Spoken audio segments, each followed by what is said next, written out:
Thank you. Oh, y'all kicked him? Proposing to him right now. No, he ran away. Yeah, maybe I should have to drop him. No. Yeah, I was going to propose to him. Man, he was so fucking annoying. Well, would have been the look that you were going to propose to him, Nargis?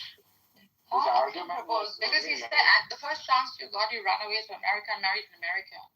I was going to say, why don't I marry you since you're Japanese? We don't know if he's Japanese, Chinese. What argument is that? He sells Chinese. He sounded Chinese, he did. He sounded Chinese. There were opinion polls in his profile which were written in Chinese and not Japanese. Anyway, it doesn't matter. So, Nargis. Yeah? Do you think there would be, what would be a better place if there were more countries like Iran? With a different government, yeah. Okay, obviously. I just think they got called up. Recently, Gopal, I was positing this question. Again doing what about I was positing this question to the room. Now, Iran's filth and its politicians' filth has come out. The Epstein files came out. Trump's filth came out. Bibi Netanyahu has been showing his filth and flaunting it for quite a few years. Imagine if Saudis and other countries and their leaders' freaking filth comes out, and all politician filth comes out like this, right? This is basically getting like full-on exposure to a system that was pretty much hidden for a while, right? And there are like I would say Saudi is pretty much like on the quiet when it comes to its monarchy, right? Things like that. So imagine if these things start to come out, you know? They're basically witnessing. The filth of the people who run Saudi Arabia will come out, you mean, seeing, you know? Yeah. Like their monarchy, the political system. I don't know. I mean, in America, look at the Epstein files came out. The filth of the people who run America is out. I don't know anything is happening. I don't know. I thought the Epstein files would change things in America, but apparently American people don't really give a shit about this stuff. It hasn't made me exactly. It doesn't matter. Everything's already out. People won't do anything about it though. Very quickly, the attention was shifted to another region, right? And a very big war began. In fact, yesterday I was telling these guys, Trump had said that Bibi Netanyahu has to be pardoned immediately because he needs to focus on the war and he's losing focus. He used the F word too. He made that statement. See, look, another thing is nobody's talking about ICE anymore. No one's talking about ICE anymore. No one's talking about Epstein anymore. No one is talking about Palestine anymore. No one's talking about Palestine anymore. Yeah, hi, darling. I thought at least 1 or 2, 3, 4 people in America would be like at least held or detained or arrested for after the release of all these Epstein things. But nothing happened. Not one person has been held responsible. You have so many victims. You have so many things. You have 2 people who got arrested: Epstein and his girlfriend. That's pretty much it, and no one else. Don't you think something is wrong somewhere? The evidence has been shoved under the carpet.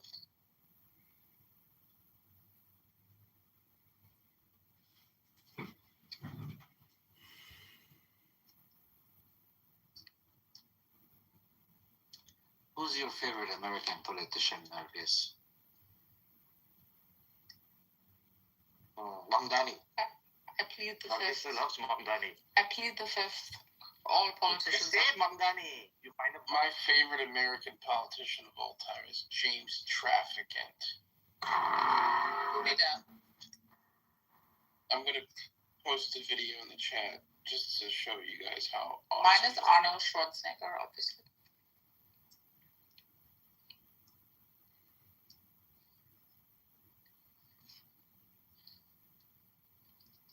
No, but like such a big, humongous war, walking in like the Wild Wild West, killing an entire freaking leadership, waiting for the next one to come up so he can kill him, like as though he's walking into a bar with his guns and his cowboy boots. I mean, think about it. Basically, Trump has made it okay to walk into any country, kill its leadership, and walk out, or just stay around. That is what is happening. Would you guys mind if I played this video of James Trafficant destroying Hannity and Yeah. Alright. Okay. Give me 1 second. So nobody likes Lindsey Graham? Why? Is it like a brilliant politician right there?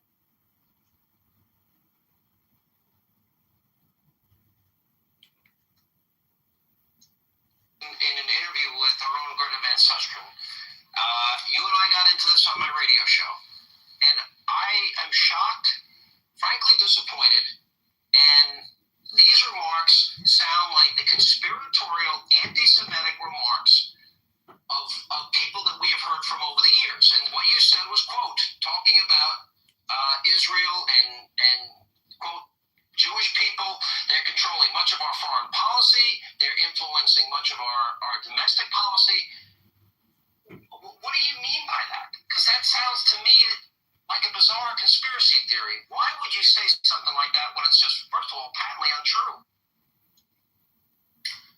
Number one, I served in Congress for 17 years. I've seen members question bills and votes on how does Israel feel about this. I must have heard that every time there was a significant vote. Here's what I'm saying. I'm not an enemy of Israel. America supports Israel, and we should. They're a free nation. They are friends amidst a cluster of dictators and monarchs. So certainly I support Israel. But Israel, through its lobby, has manifested so much power over the United States Congress that we're embroiled in wars that I don't believe we should be. Our kids are coming back in body bags. And in the long run, this Israeli lobby is going to hurt Israel. So as soon as you mention Israel, someone claims you're an anti-Semite. The truth of the matter is, I'm pro-American, Sean. I don't like, hear me. I don't like what's happening in America today. Our kids are coming back in body bags. Wait a minute, but you're saying, we're bankrupt, completely broke. but you're suggesting here that we're fighting wars on behalf of Israel. But you just mentioned the 9/11 attacks. I think a lot of that has been Hear influenced me by now, Israel. Congressman. We're not fighting a war. We didn't fight the war in Iraq. We're not fighting in Afghanistan for Israel. We're fighting because this country was attacked, because the 9/11 Commission report said there's a group of enemies against us that are fighting a war against us, and we're not at war with them. So we're fighting them because they killed 3,000 plus Americans. That's why we're fighting. That's nothing to do with Israel. All right, let me respond to that. We're in a situation where the commission come out and they discuss the attack on America. There's no doubt about it. But our policies in the Mideast have been so one-sided and subjective. Without objectivity, we've created so many enemies, the only way they can strike back is we've imported the terrorists from those actions. Wait a minute. So if you question it, you're saying No, you're an that's not what you anti-Semite. did. That's not what you said. You said they're controlling our foreign policy. They're controlling our domestic policy. Yes, and I believe they are. Hear me now. I believe they control the Senate and the House Foreign Affairs Committee. That's and they're insane. controlling our foreign policy. Congressman, that's conspiratorial nut job stuff. No, Listen, are we it's nothing to do with Are we conspiracy. supposed to be friends with Syria? Are we supposed to be friends with Iran? Are we supposed to be friends with Saddam Hussein, Hezbollah, Hamas? Hold it, John. Well, you said we're not John, I only know friends you with need Israel. ratings. I know you need ratings, but just hold it. I have ratings. I'm not saying we should be friends over there with anybody. I'm saying we should be objective. We have developed serious enemies from a one-sided policy. And yes, I believe Israel, through their lobby, has manifested total power of the Congress of the United States. And my concern is the taxpayers and the citizens of the United States should control their government, not a foreign entity. To suggest, as you're doing here tonight, that they control our Congress, that, quote, they are influencing and the sole control of influencing of our domestic policy is an absurdity. It sounds like you are a kook. Right. Sean, I'm not suggesting it.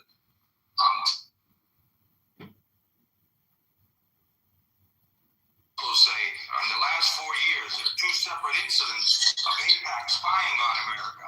We even conducted a search warrant on AIPAC headquarters. Now, I don't like what's going on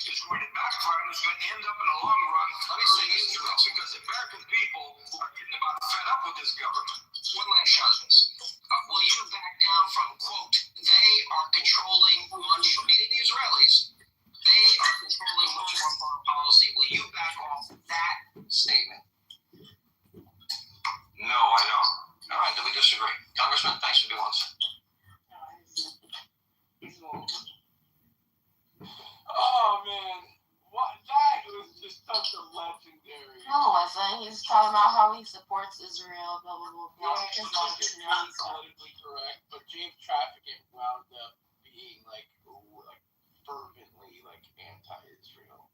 So he's like, Sean, I'm not. What do you say?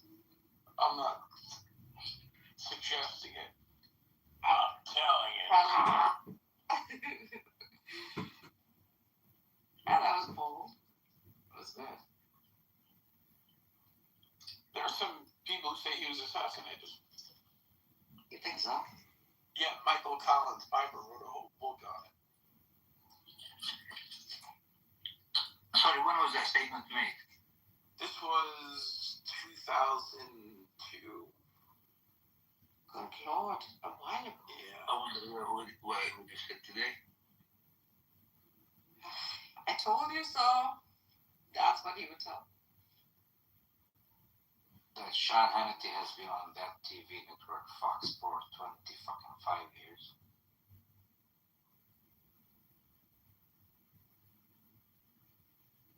Is that possible? He was on there in the 1999. Like, Wow. probably. I don't know. I just feel like I remember watching him when I was a kid on like Fox News in 1999. What do you guys think about him or what he said? But Hannity? Mm-hmm. Yeah. What do I think about Hannity? I don't think much. About what he said, his content. But he said Hannity. Oh, what he says in general? He's just, parroting whatever the network owners do. A fucking boomer swap. It's obvious. Yeah, he's feeling uncomfortable too, I feel. So he was on the network with Hannity and Combs, with Alan Combs, in 1996 to 2009, and then I think he had his own show after. So, if when people in America, I guess, switch on their TV and they watch this network, and they keep bombarding their brains with this kind of false shit, Yeah. what do you think is going to happen to them? That's how, how they shape how people think, and they shape their, their perspective in the world. What drew me to Fox News when I was like young was the colors. Like they have like really good colors, like the blue, just like it draws you in. I don't know if you all think about like how they use colors to draw people. Yeah. Like CNN, I think is like associated with red, but I vividly remember like the blue, and I was like, oh, like I really wanted to watch it because of the blue. So there's a psychology, like we study in architecture, like how to use colors for interiors and stuff, right? And blue would be like for calming, blue, green. Red is for more like when you want to make a statement. It's fiery, passionate, blah blah. So looks like, yeah, could be right. It does like affect your psychology, I guess. I mean, don't forget, Jesus, we got Tucker Carlson. Finally, but when you have a huge, network or a conglomerate of media company that has it with the ultimate purpose, with the ultimate goal of really brainwashing people into stupidity, pretty much. And Fox News is just, I was reading when they were getting sued, they were saying we are not a news company, we're an entertainment. Oh, really? And people just Google the stuff up and they actually believe the stuff. Yeah, because like Hannity isn't a journalist. Like he hasn't right? Yeah. Let's see. I don't know, Michelle, I wouldn't watch it. I would never, if I catch myself seeing that thing, I usually just Ta-da. Yeah, I wouldn't watch it. It's nauseating to listen to someone like that. It's like really nauseating. Honestly, mainstream media, social media news, everything is false. Can't find truth anywhere. But it wasn't like that before, man, Nora. Like we believed these things. We grew up believing them. Yeah, I know. And then we got like a break with like social media, but now that people monetize from it, like it's all about like views, interactions to make money. So you have to like figure out who's telling the truth on there. But then, are you willing to pay for quality journalism? Do you actually subscribe to? There is no such thing as quality. Like, There's no such thing as quality. What? I mean, like, let's say that somebody wanted to start a new. Yeah, I would. And then they would say that we will not. Name is John. Be sure to subscribe, everybody. We're 16 minutes into this live stream. Yeah, for truth, I would. But Nargis, where would it be true? Yeah. Like even he's giving a hypothetical. He's saying if there was. The problem is that now the situation has happened is that for many years, people have stopped paying for news. People just consume news. This guy cosplaying as Prince AJ. Fuck is this guy? Anyway. Mikhail's bulldog. Nigga, your business. Don't ever fucking raise up your fucking lip to me ever in your entire fucking life again. Wow, this is like. Oh, that's like an Indian. Guys, just chilling. Anyway, so Nigga, your mother is an Indian. People are willing to pay. If people are willing to pay for quality journalism, then maybe because journalists. I would. For truth, I would. To earn all this. They also need money to survive. It's not like. Correct. They're going to do it for free. Oh, bro. If you're getting a news for free, that means somebody else is paying for this news. I think you should leave Senate for me. Okay. There is no such, even with this hypothetical, it's not possible. Why is it not possible? Why is it not possible? Why? You're saying truth is not possible. Truth It's is not not. possible. People lie so much. Like, seeing, okay, I know I wasn't like in like, I was in the Times of Israel. I don't know if that's considered like legitimate or tabloids. All of these like different organizations, and they like spread whatever they wanted to spread. And it's like once it like flies, it flies. And just like being like the subject of like this stuff, it just opens your eyes to see. Like if they can like lie about this one random person that's irrelevant, imagine what they're talking about when it comes to relevant stuff. Like even that's why he's giving you a hypothetical. No, but I know. It's a chicken and egg problem, right? So it's a I know, but I'm saying like even with money, it's people pay. People already pay for subscriptions. What are you talking about? Like it doesn't change anything. Very few people pay, to be honest. It's not like that, I think most people in this room itself will be like not paying for more news. I can pretty much guarantee, but that's the stats. Very few people actually nowadays pay for. Like telling us that there was how many American soldiers in a Kuwaiti hospital, and it's nowhere in a newspaper. Nobody knows anything about it. Like we're never gonna be told the truth. We're always like told lies. I'm talking about present day. Like, how do you feel about TikTok? There are journalists who say. No, but the comment of Max Blumenthal, for example. Max Blumenthal is a lying Jew piece of shit. Oh my God! No, anti-Semitism, please. No. In fact, he is very critical of. He is, but from a fucking real leftist angle. He also smeared real, genuine people like Allison Weir as anti-Semites and Holocaust deniers. What does that tell you about Max Blumenthal? Tony, didn't you identify like economically as a leftist? No, he identified as a bitch. That's what that nigga is, a bitch ass nigga. Galaxy, is this you? No, I said people might misconstrue my positions on economics as left wing. What is your position? Well, I believe in the common good. He's a communist. That's why bro called you a bitch.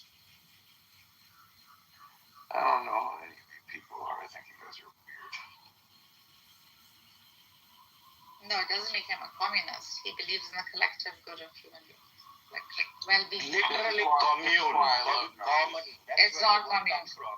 Look, I believe in. Why would it be communist though? I feel like you actually use that language. I believe I feel in like you actually use that language. I believe in universal healthcare. Okay. That's okay. That's But do you think that all resources should be, everybody has You're equal Indian and you're access not to an resources? American, so I'm not going to explain myself. Tony, both He's of from those, Netherlands actually. And he's very both of the, I both hate of those cheats. are left positions. I hate cheats. he's not Good for you. And sad that they're taking over your country. Nilofa's my friend. So You heard of what are taking over your country with H-1B visas? Listen, you're that's not even you're going back. They are even richer than the Jewish Americans. Indian Americans are the richest Americans. Yes. What are you doing? Can you What first are you deport doing? Fred, Oh yeah, the Iranian in California? Fred. I'll let him my cousin. I don't know him. Anyway. Is he your friend or what? No, he's not our friend. Nargis. Who the fuck is Fred? Don't know. Nargis, you're very beautiful. Thanks, bro. She's our next supreme leader. I would vote for Nargis. I bet you would. What's wrong with you guys? But then I become corrupt and then you won't love me. Nah, I love unconditionally. Look at this. Oh, so you love corruption. Okay, Tony. I do.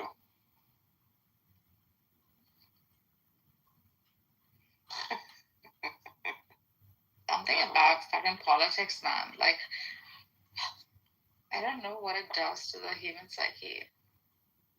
Even the best of best fall for it. Fall for its filth. And there's way too many people in here not to be sending them out coins. Come on, guys, wake up. It was stop. Listen, So how does it work on TikTok? Do the mods get the coins? Nargis, they make so much money on TikTok. They literally make livings from the TikToks. yeah, that's crazy. It's 1.9 billion users on that freaking app. Damn, I'm surprised that fucking app is even functioning. Is that Faya in the audience? That Faya's pretty fine as fuck, too. That is beautiful. Also a beautiful person. Now you've spoken out the heart.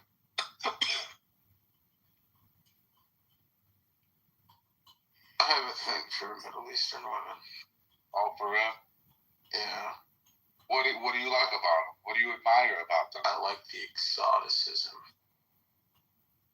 What's so exotic about it? Listen, I admittedly fetishize Middle Eastern women. I'm saying, what way do you admire Tony, them? why don't you send her coins and prove it? Guys, I don't want, please. Don't waste your money. Look, we can talk about the financial situation.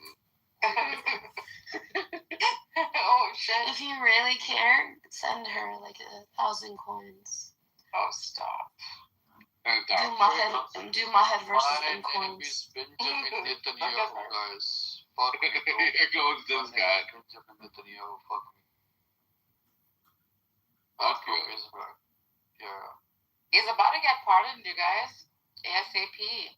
That's what our president said. Yeah, because Trump is fucking dick riding, and that's what. Yeah. I believe Is he really dick riding? I believe he's unable to freaking cope and focus on the war. So this is a statement our president made. Fucking what? Something with we need for you to pardon Netanyahu with his fucking court case because it is distracting him and not allowing for him to focus on the present war. You know what's crazy? I know I bring this up every time. If you're like, you always say this.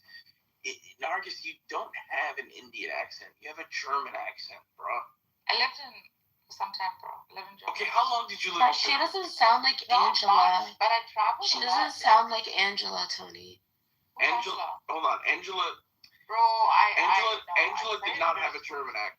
She lived in Germany. Yeah, but Angela didn't have a German accent. Who's though. Angela? Some Yeah, Afghani I girl. guess. Oh, she's my baby. Yeah. Nargis. How long did you live in Germany for? Not much. I was traveling a lot back and forth. So 6 months, 5 months, like that. Her accent is too soft to be German. I speak some heavy German accent. She lives in Germany. German accent. German accent. See, look at that. You did it right there. What? Bro, Nilopa, like we have British schools. I lived in India for some time, for a long time. And they Yeah. But the you don't schools speak like me, do you? No, I didn't go to your kind of school. If she It was spoke way like up you, like she'd Jesus. be bobbing her head the whole time like a fucking Jeep. She does. I like the IS. I'm not bobbing. I don't bob my head, but you do bob your head. No, you don't. I hate Indians. What is wrong That's with because you? you're jealous of them. I'm sorry, bro. No, nobody's jealous of you guys. Indians are Nobody's jealous of you guys. Bro, because they Why are you have guys hating on Indians right now? Hey guys, they're preparing a false flag on the Masjid al-Aqsa. Indians eat poop. Indians eat poop. They It bathe sounds in like they're preparing a false flag on the Masjid al-Aqsa. poop. It says here. They eat poop. They bathe in poop. They worship poop. They throw poop at each other. These are disgusting people. It like literally emanates from their fucking pores. These are disgusting people who need to be fucking eradicated. The British should have never left the Indian subcontinent. Once they left, they went back to their old fucking ways. Disgusting people. Exterminate them. Thank you, Pak. I didn't hear about what he just said. Pakistan's literally the same people, man. No, they're not. They are. You know why? No, they're not. Pakistanis. I'll tell you why. They don't fuck with you guys, Pakistanis bro. wash their asses and They don't fuck with you guys, bro. they actually worship God. Pakistanis actually worship God. They're not pagans and they wash their ass with bidets. It's not paganism. What's wrong with you? Hinduism is paganism. No, you haven't studied. Hey, listen, shut the fuck up. Go back to your 33 million country, save fucking your gods. country, bro. Just save your country. Was it Iran, 33 Iran, million gods? India. Yarbosh, Fuck last you, time you're checked. discussing Are you Pakistan. Indian, sir? Are you Indian? No, No, unfortunately. hold on. Let him criticize Yes, the you Indians. are. I want to hear. Hold on. I want to hear why he criticizes the Oh, okay, Indians. let's go. Let's hear Yarbosh. Bash I'm the from Indians. Pakistan and India. Is like, No, Tony, I want to hear more from you about the Indians. Go Yeah, back to you America, bro. Save your country from Benjamin Netanyahu. What the fuck are you doing here, bro? India and Pakistan are declaring this thing, bro. Another thing about Indians. What is Yes, the issue yes, with you guys? keep it going, Listen, yes. as cliche as this is, what is the issue with you guys not wearing any fucking deodorant? There's nothing worse Hey, than being behind an Indian at fucking Sam's Club and you're waiting online and the motherfucker smells like onions. Disgusting. Wear some motherfucking deodorant, bro. It's so disgusting and gross. Fuck India. Hygiene. Shower. You. Look at this losers. This motherfucker brags about tech jobs and coming over and getting rich. Motherfucker, learn how to shower. The fuck? Hey, listen, Mhm. fuck India, fuck you, fuck everyone, bro. Fuck everyone, bro. That's Rick- right now. Richest ethnic group in the U.S. Indians. And the smelling. Yes. Not to you. They No, listen, What's the I'm point not of being gonna lie. rich if you guys are Listen, hold on. No, let me just say this. Can I say something? Listen, sometimes when I'm at the gym and we're in the sauna and the Indians come in the sauna, everybody starts getting the fuck out of that bitch. Everybody's got a dick, bro.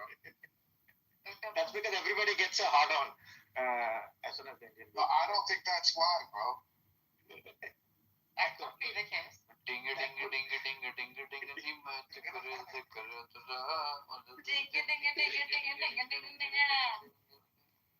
Such a great song. Yeah, that's true. Guys are just haters, bro. Really? Yeah. Okay. Too attached to identity. Yes. Okay, Tony, how do you feel about Palestinians? I love Don't say anything shit about Palestine. I love Palestinians. I love their zeal. I love their faith. I love their resistance. average Palestinian child has more integrity in his left nutsack than Indians have in their entire butt. Oh my god. Oh my god. Seriously. Look at this. Look. I He's jealous. You think he's jealous or what? It's true. He's jealous of It's true. Look, a 9-year-old Palestinian kid is more. A 9-year-old Palestinian kid has more masculinity than your average kid. The silly thing is that It's true. This actually makes you look good. I believe it. I honestly believe it. I know. You're not. Like, What are you saying, little father? What are you saying? You heard what I just said. Little father, what are you saying, brother? is that Nothing. What are you telling? Makes you look good, and he thinks he makes it look good. What are you telling? Not what I You know what's funny? this is like so cool. Hey. When we talk. Hey, Neil, what do you Neil. think of Israelis? Oh man. I'm asking the cheat here. boy. Hey, but cheat, speak up. Benjamin Netanyahu, my boy, bro. We are both gays, bro. Actually, Nilopa doesn't support. Neil Paul. What a cheat name. He's from India, I guess, so he's You're support. from Do you More like support yes. Israel, More like Pachit Lil Paul, am I right? Hey Tony, you wanna know how I feel? Hey, you wanna know how I feel? Hey, you wanna know how I feel? Israelis. Benjamin Netanyahu, he's my cousin, bro. Who? Yeah, No. my cousin. Dude, every time I walk by a fucking Indian, it smells like Oh my god. Is this gonna It's stop or what? listen, think about it. You guys have never had this experience? You walk by an Indian, it smells like someone just fucking set a fire to a fucking spiced rice pack. Fucking gross. Why are you Why so are you obsessed with everywhere? Indians, bro? Reasons Oh are my reasons. God. They're lovely people. No, I'm just but I'm saying like no, when I was a kid I was a delivery boy and when I would deliver to Indians they would give me like 10 cents and You poor guy. 25 cents. What the fuck are you here, bro? Just do delivery, motherfucker. Cool, boy. I'm saying the Indians were the cheapest ones, like when it came You're to also the cheapest one, too. Your Depends mom- on what were you delivering? groceries. Okay. If you were delivering something else, maybe you know. You were delivering Groceries, sometimes I'll take. Listen, sometimes I'll take 5, 6, 7, 8. Like go have to make 5, 6 trips up the stairs because their building don't got an I elevator. hate poor people. And they want it, and this fucking Indian fucking gives me a quarter. I hate poor people.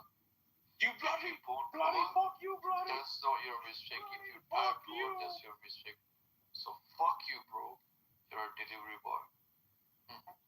Yeah, when I was fucking 14. From the moment I wake up in the morning, I get on my knees and I look to heaven and I thank God I was not born in. Do you get the new knees outfit? Yeah, he's a Christian. He prays on his face. Oh, I thought it was because he was getting fucked by an Indian. But look at the Nice, vulgarity. nice. The absolute vulgarity of these fucking people. You're saying that? The audacity. Tony, Fucking. Look at this Tony. Literally diarrhea to the ass and the mouth of these fucking people. Look at this Tony. He thinks he's sounding so cool. Like Tony thinks he's so I know. I'm cool because I'm telling the truth. He's not cool. He's home, bro. I really don't have no problem. Listen, I really don't have no problem with Indians, but seriously, get a stick of fucking deodorant. Delivery boy, go back to your work, bro. Do some delivery. Hey, how about you get off my dick? Chicken burger, one pizza, bro. How about you get off my dick before I deliver these balls to your mother? Oh, good lord. Oh my It's getting better, god. bro. It's getting better. Okay, listen, brother. 2 chicken I'm not burger. listening anymore. I'm not listening to you no more. 2 chicken Turkish sandwiches. pizza, yeah, 1 pizza for my Turkish. 1 chicken fillet burger for me. And 1 chicken burger for Little Pop. Come on, delivery boy, fuck you. I prefer beef. Sorry. Oh, beef, yeah. Please. Yeah, Yeah, why don't you stick your beef in his mouth?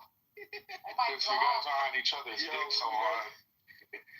When you guys call The protect fuck you support. want to? I cannot Shut the afford. fuck up, bitch. Yo, when you call for tech support, the moment you fucking hear an Indian accent, you gotta hang up. Can I get it? Why? Hey, listen. You're a Arabic guy. Go back to your country. He's not Arabic. Your country I is am. fucked. Hold on. I am Go back to your 2.6%. country. I am Go back to your 2.6% country. Lebanon. You're somewhere from Libya or I think Iran, Iraq. Who? Your Middle East is fucked up by Benjamin. I'm from the Canary Islands, bitch. Not Yes, one. he's 2.6% Levantine and 98% or 97.4% Indian. Fuck you.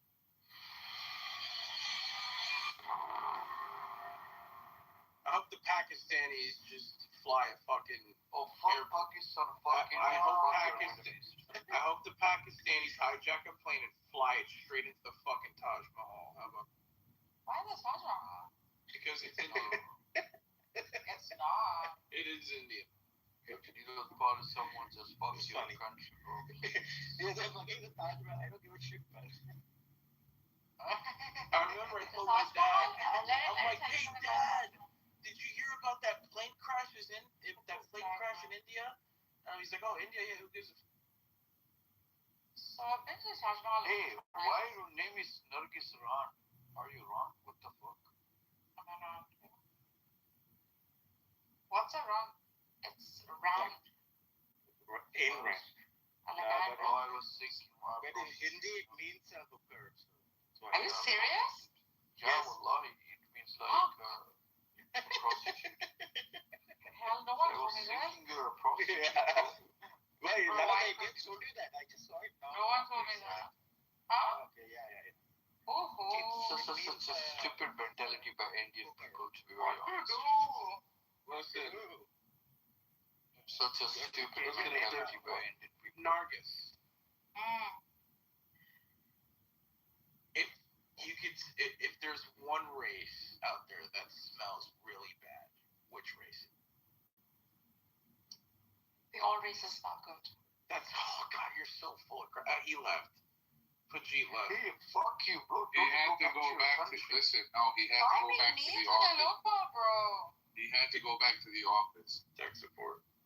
And where they're calling 100 Shut Shut the fuck up. Hey, y'all dash. Shut your bitch ass up, man. Don't talk. Shut up. I'm not listening to you, bitch. I'm not. I don't hear you. One chicken filler burger delivery boy. Yeah. I'm hungry, bro. Right in your mother's pussy. A fried soup, bro. Right in your mother's punani. Yo, whenever M. Night Shyamalan releases a movie, bro, just forget about going to the movie. That motherfucker. Like, what's up with you? You want to stick up for the Indian? Yeah, man. I hate Indians. No, I just said it. I don't have a problem with Indians for real. I just wish they would get in the fucking shower. Go Like, back to your country. Go back to your Middle East, bro. where's my Middle East? You don't know shit. You're on a fake account, but you don't know who the fuck you are. Shut up. Where are you That's my from? own picture, motherfucker. No, that's not you. Okay. No, it's not. You got a fake picture trying to fucking talk to me. Shut the fuck up. Okay, thank you. Yo, isn't it crazy they showed a bombing, like a stray missile landing in Qatar?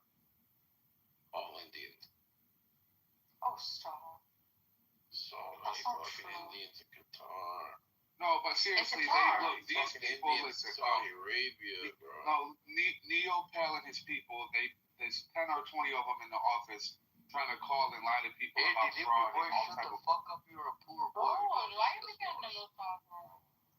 He's one of the most successful people on this app that I know. Dude, Nargis, Oh walk. my god, how successful he is. Nargis. He has his masters. Nargis, He's do it. mathematics. Nargis, do it. He's very, Nargis, he lives do in it. Netherlands. He doesn't do what? Do it. What? What do you want? What did you say? Jeez, bro. Man, Hey, Whiskey, go back to your country, Africa, bro. I'll go back to your mother.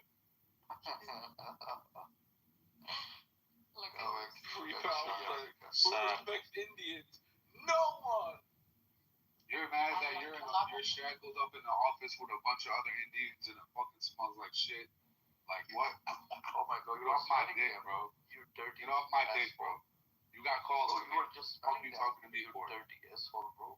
You donkey dick. You're literally the dirtiest people in the world. You don't know how to shower. How the fuck? Yo, shout out to June Tao. You don't believe in fucking hot water. Where are you from? Afghanistan. But why you dick sucking Indians so hard? He's lying. Yeah, nobody knows what the fuck you are. You're having an identity crisis Go trying to back to argue your with me. country. Go back to your country. I'm in my country, you fucking goofy. Which country you are from? What country are you from? Who are you? Nobody knows who you are. You got a fake okay, picture. guys. Just get back, bro. Thank God you're back, bro. What's the point of hitting and calling their names? Just get back on. No, honestly, you know, I don't argue, but fuck that guy.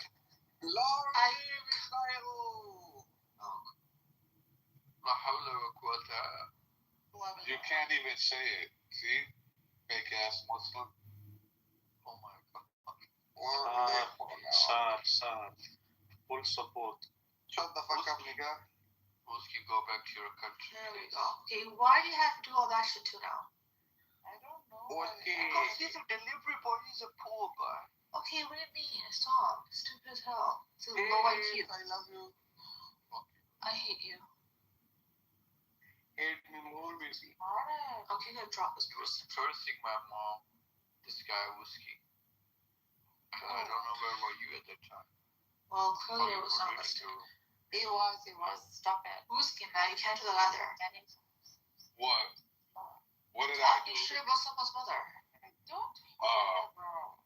So nice. Okay. Kuba.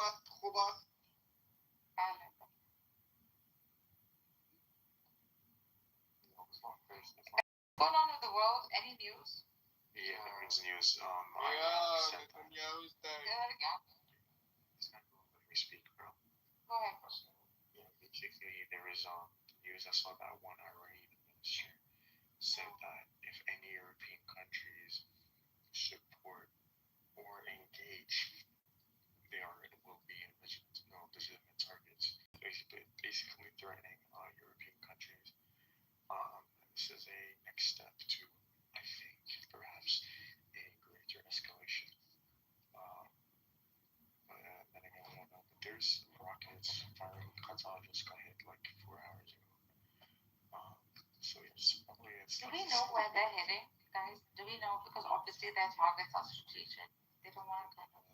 The problem in this specific war is that both sides, and all sides of this war, is actively, denying people to get to know actual information.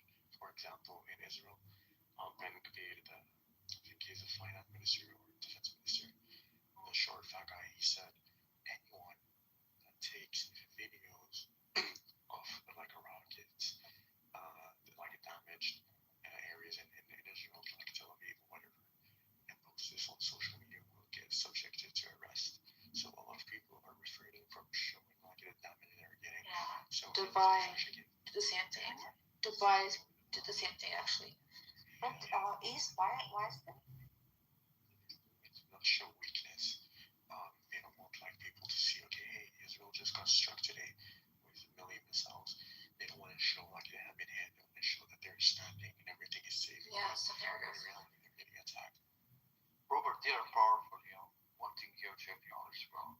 Keep quiet, man. They're not. They are stronger. Unauthorized missiles approaching.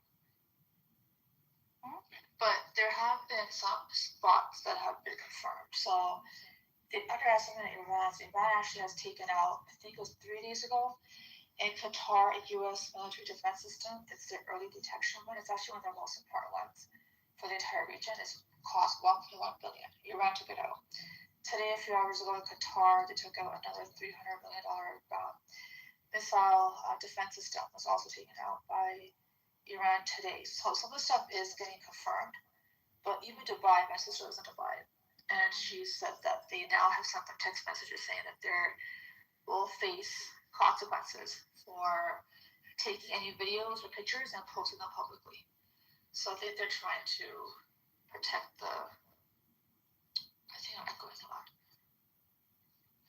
Protect the narrative. But to what end? Like, how long will they keep protecting you? I don't know. It's a lot worse than we even realize. And today's been confirmed that bomb that hit those schoolgirls, it was the U.S. Yeah, CNN confirmed it today. 165 little girls killed for no reason. Even if there was a military installation, you would do it at nighttime when the kids are not in school. Like, I don't know.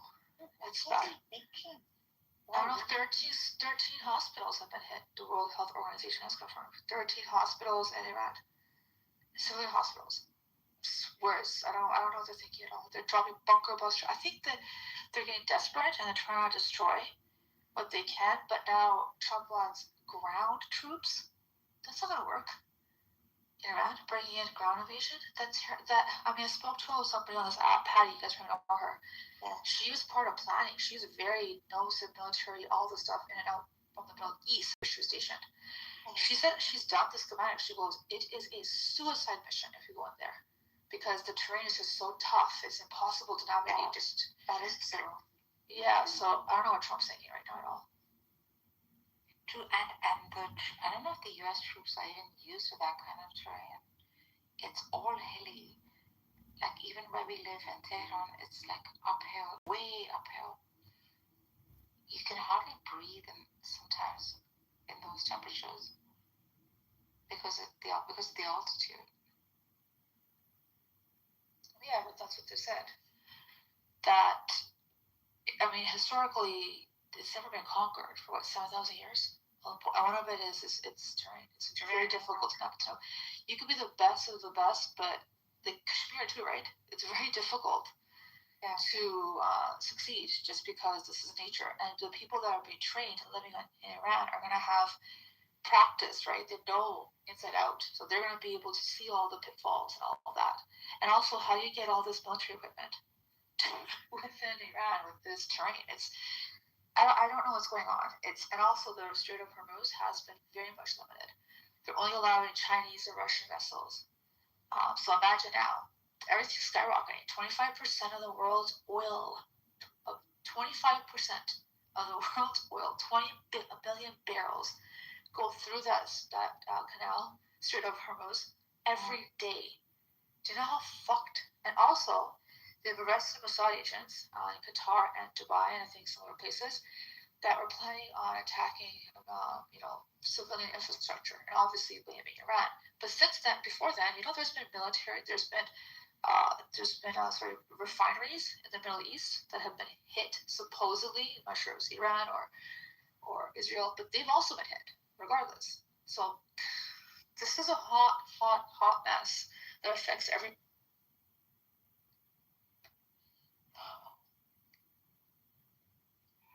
This is why I stood against outside intervention. Like from the beginning, I kept saying it's not a good idea.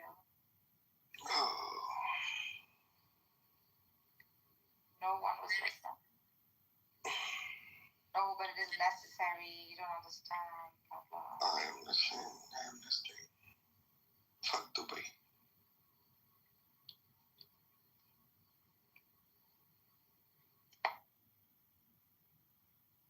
I don't know, people. I get you could be desperate or you want regime change, which is fine. I don't think the RGC is a great government either. But they were gonna do it anyway. But look, who on the planet would think, especially the worst. I know they were gonna do it anyway. And even if that's been used as an excuse, and people think that this is they're doing it for their betterment. Let's just say people who support this attack, right? Who are Iranian. Honestly, who has ever thought they've ever done anything good for anyone? Yeah, exactly. I guess that it was more desperation to get rid of the regime more than anything. But all they did was get rid of a few faces. But it's an ideology. I mean, the supreme leader is not where the RGC, the ideology government ends. I think most of the decisions were he was old. I just think that it's a system, right? It's also a system that's threatening to them. Like, let's be honest. Who said they're clean, bastards? They're filthy as fuck. The irony is, look who's doing it. You know, it's not like the valiant, the virtuous, the good guys. It's evil, perhaps even more. I don't know. Evil never overtakes another evil.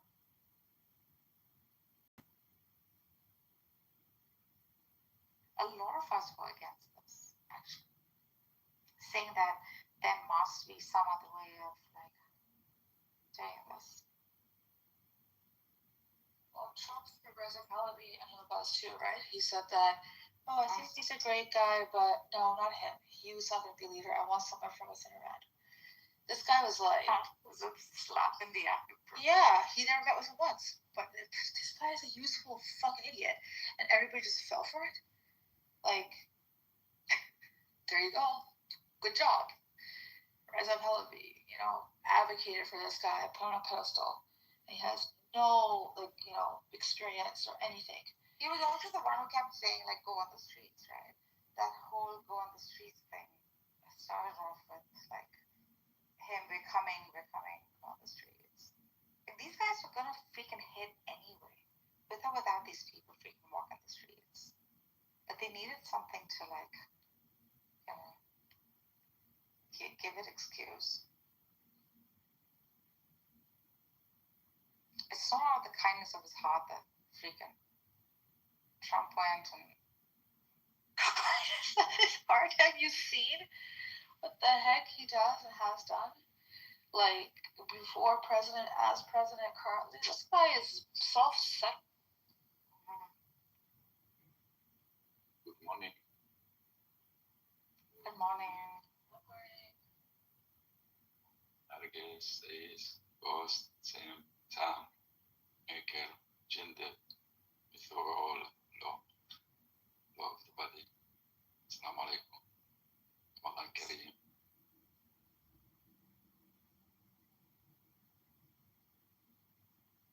Thank you.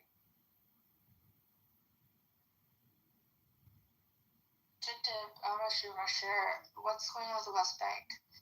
And Rose, how are you guys doing? Jindab, how are you guys doing? Yeah.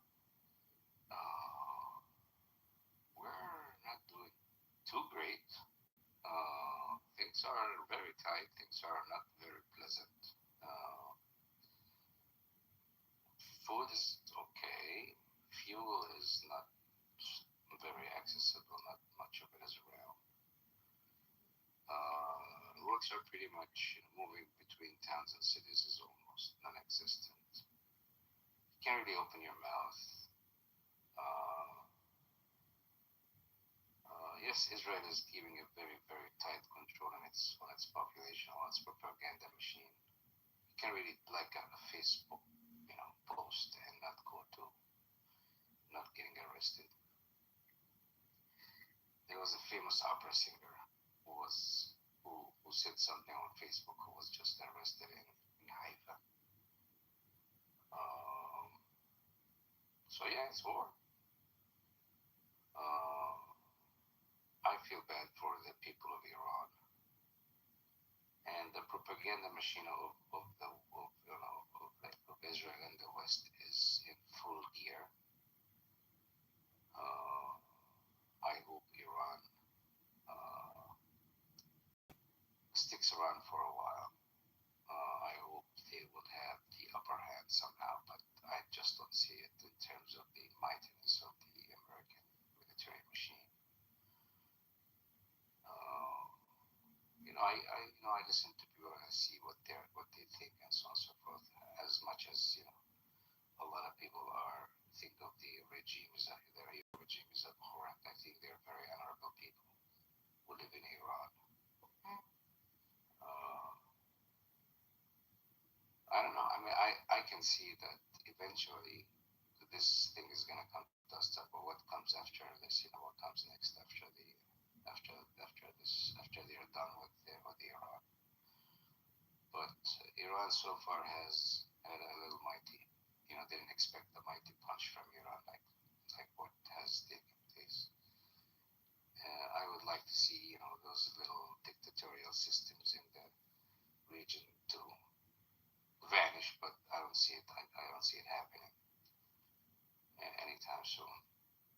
This thing can get out of hand. You mean like the Arab countries? Yeah. Bro. Kidding me. I know. I like to kid myself.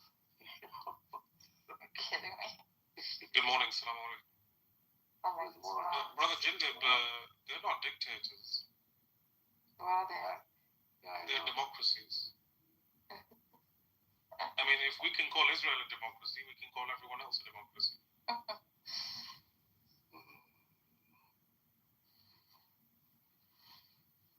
Actually, Ambrose was about it. I can dream, just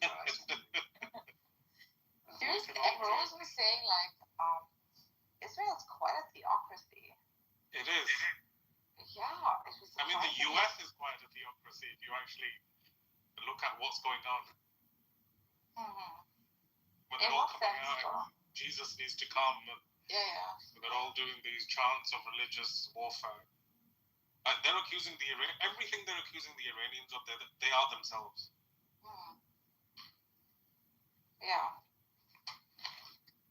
They're waiting for Jesus to come. He was here in the neighborhood, a long time ago. I think that, while the Christians are waiting for Jesus to come, the Jews are waiting for some Messiah to come. I think he's declared. I already showed up, but nobody like that. So. But did you guys hear? These generals, the U.S. generals, who are commanding different factions in the Middle East, have said, I kid you not, that apparently Trump is like some chosen. Yeah, this is also some sort of biblical prophecy that they're part of, and so many of them proclaim. He's been selected by God. Yeah. To bring about something. Some Armageddon. Yeah. Like what the? So yeah. See that's what I'm saying. All something. And what year is this? Other countries of. It's 2025, and people still think that this is. Yeah. Yes. Oh, it is 2025. I forgot. I'm sorry. 1 second. Not just that. No, it's okay. Not just that. Look at Israel doing this shit during Purim, right? They also have this view of good versus evil. We're gonna go and defeat. Taking it back to the history of Iran in 5th century, whatever. You guys know this. They're also saying it's Armageddon. This also using those terms of Amalek and shit when it comes to Iran.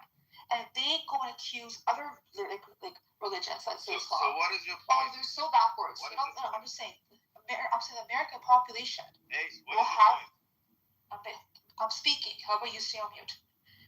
What I'm saying is the stuff they accuse other people of, but the nations that people think are so democratic, so ahead, and so freedom fighting, they're not. It's a hypocrisy. Could you just imagine this is the world we're living in 2026? Trying to use biblical prophecies to justify this shit? Yeah. We are here now. We the people of Iran love this. Yeah, of course we do. We are happy that they're helping us. We've seen the people of Iran, they hate it. What's your problem? People of Iran, you don't belong there. You're you don't speak for the people of Iran. I'm Iranian. I don't need to speak for the people of Iran. The people of Iran have spoken. Iranian. So shut the fuck people of up. Iran have spoken. But you're not even Iranian. How the fuck do you know? They do not support you're not even Iranian. You have never lived in understand Iran. You have no parents, relatives. How do you know? How do we know that you're Iranian? We don't know. من ایرانی مادر جنده 1000 بار من اینجا خارت گاییدم نه 1000 بار من گاییدم توریست مادر جنده Shut the fuck up. Gosh. Can I speak? Yeah. Hold on. Arash, are you actually really happy that the U.S. and Israel is bombing the heck out of your country? I mean, 165 girls were killed. 165 little girls were killed by the U.S. That's been confirmed. It's been confirmed. It's been confirmed. Shut your mouth. It's been confirmed. It's confirmed. But built inside of the military. It's been confirmed. That's not true. It's been confirmed. And they've also bombed 13 civilian hospitals. You're Yes, it is. CNN. Look it up. CNN. Look it up. Arash, it has been confirmed. Arash, it has been confirmed by the U.S. It has been confirmed. It wasn't confirmed, but this is You did say. beside the military base. It's a part of the military Okay, but base. they're innocent kids that hate the regime. Who fucking built? They could have tapped it after school. They tapped 11 a.m. Who the fuck They built could have tapped and side by later side on. the military base? Oh my God, that's not Arash, if your children were killed, if your little brother or sister were killed, you would never be okay with that. Be honest about that. Be honest about that. Not my children. It doesn't matter, but be honest. No, be honest again. No. Be honest, because you know what? No, I'm honest. Okay, I'm really honest. but 2 seconds ago you were telling her. You were telling her. Understand my point. Shut up. Listen. What? I'm telling that the guys, the government that builds a school inside of a military zone is responsible. I didn't say that I'm happy that the Americans killed our children. Why do you talk? We have precise weaponry in the USA. You're not talk shit. Why do you speak like that? You live in New York, right? You live in New York. No. Your bio says NYC. Because I have a green card. I can travel to United States. Iranians don't have internet right now. So how would you be in Iran? Right now, I'm living in Iran. Right now. My friends are living in Iran. My family lives in Iran. They're not on Clubhouse. Post nothing again, please. Post nothing again. Many Iranians are living in Iran and they're still coming to Clubhouse. They have Starlink. You know you're lying, right? No. Starlink is a job China gave. My sister-in-law is Iranian. Her grandmother's there. She can't contact her. Get rid of this Nazi scumbag. Get rid of it. Okay, so vote. Who's down? Yeah, vote. You want to fucking bitch. The only guy that is against you, you're going to admit it. And this is your democracy and freedom of speech. Go, fuck you. We'll see what happens. You're a lying sack of shit. You're not better than Israel is ever. You're doing the same shit. Whoever that has the power, whoever that has the power can shut up the other people. So fuck you and fuck the Gaza and the children that died there. Arash, this is really bad. This is really bad. I mean, this is very bad behavior. So, okay, guys, we don't want to generalize. We don't want to generalize people because there's bad of all races, all religions. There's bad people, bad examples. Like the way he's going about it is not correct. This is not. No, sister, you know what it is? The problem is with these scumbags is when you push them into a corner to get their true opinions out, their true colors actually come out. And they actually start saying what their actually true feelings are. I think he's upset. I think he's upset. Yeah, I heard him. When his emotions are his problem and his mother's problem, he needs to deal with those. Yeah. I think, you know what, he has the right to be upset with the regime for what they've done to Iranians, but in terms of like taking it out on other people, this is not Palestine's fault, this is not Palestinians' fault. Like for him to say this is very wrong. I don't. Yeah, but most people are Arash, what the fuck actually? So bad. He can bark in his own room. Most people that want Iran to be bombed don't live in Iran. This is the irony of it. If you actually speak, there's so many videos that are coming out of Iran. Slowly but surely they're leaking out. And people are questioning these Iranians. People in Iran are questioning them. As in, how can they be Iranian and ask for the bombing of Iran? They live in New York, they live in Los Angeles, thousands of miles away from bombs being dropped on their head, and they have the audacity to speak about Iran and the Iranian people. They're far from the bombing. That's why it's so easy to tell people, oh no, it's okay to bomb Iran. How about the bomb falls on your head in Los Angeles? I mean, yeah, I understand. I'm worried about innocent civilians. You know, I'm Iranian, so I care about what goes on there. I understand the issues people have with the regime because the people who live under the regime get it the worst versus other people. You know, other people have different perceptions because they're outside of Iran. However, Iran's actions against Israel are correct. I do stand with them there. But yeah, the people that are reacting like this and saying really distasteful and disgusting things towards, you know, Palestine supporters, all this stuff, this is not correct, and I don't stand with that, you know. If you care about Iranian lives and the human rights violations that go on there, you should care about all, you know. That's what I believe.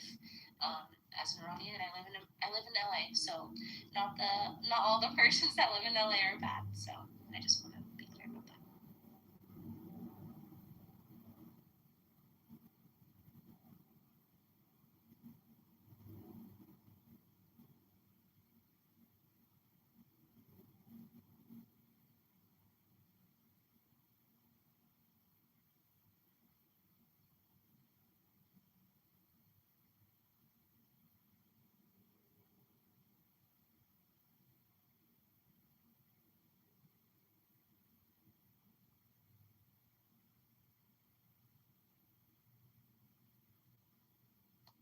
So what's with Trump having this, being adamant about having a say in who's going to be the next leader?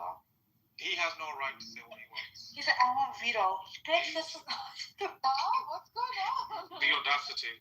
It's the arrogance. It's the arrogance of this dying superpower. You can remove him if you want. He's just talking shit. Yeah, he's just not doing anyone a favor here. He's not. Who did he call Paki? I don't know. I don't even know. He can call his mother's vagina Paki. Go on. Oh, Jesus. Where is he gonna find You want me to go far as your mother's vagina? Okay, let's stop this, guys. Let's stop this. He's gone. You don't insult a British guy and get away with it. Fucking Brit. Look at these Brits. What is wrong with you Iranians, honestly? I understand. Let's not generalize. I understand. Yeah. Generalizing. I will generalize. Try to answer that Because of- 10,000 years, man.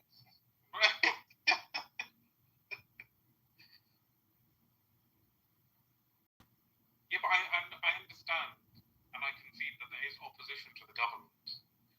But this, I don't know what kind of insanity it is, where you're calling the enemy of your country, that you call the motherland, for example, the home of your grandparents, your parents, your great-grandparents, to be bombed.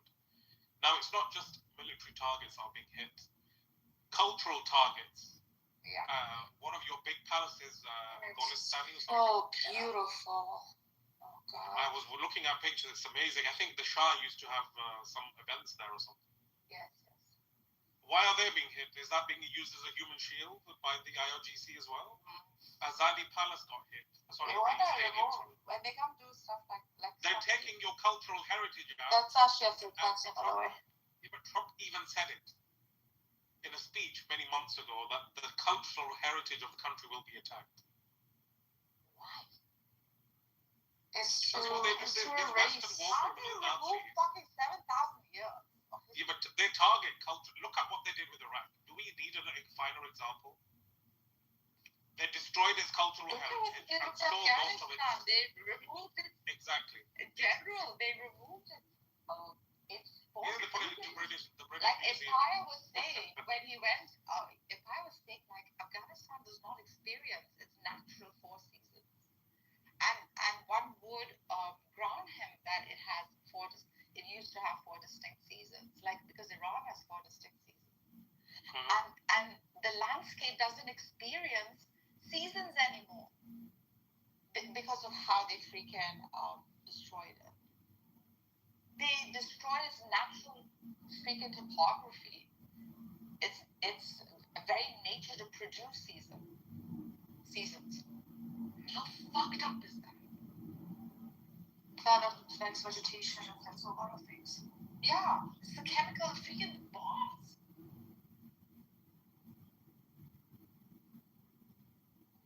Even the hospitals, did you hear, General?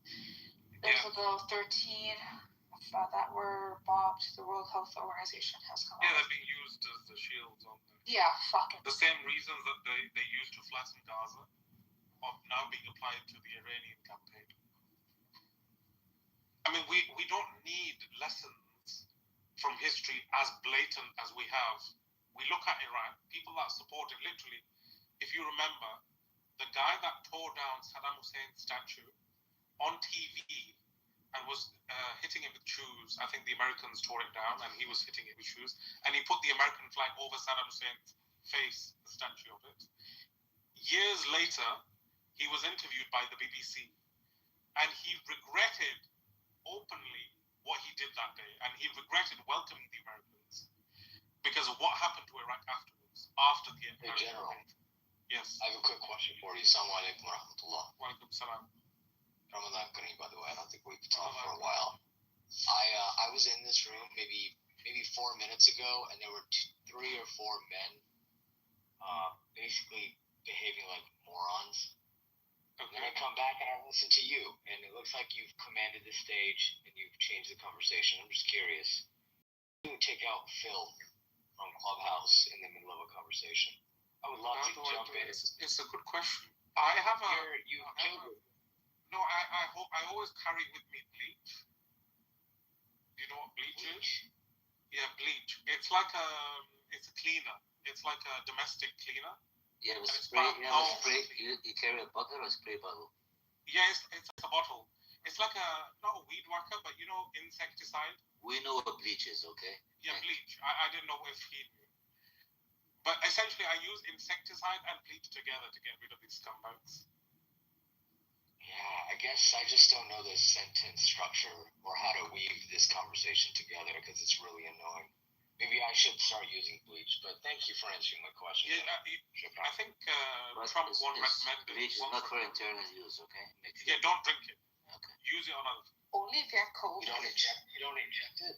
I mean, I think Only No, injection is okay. No, don't listen to Trump. I think didn't he say once that if you drink bleach or some cleaner, COVID will be. Remember? Yeah. If they under those conditions, when you have COVID-19, then you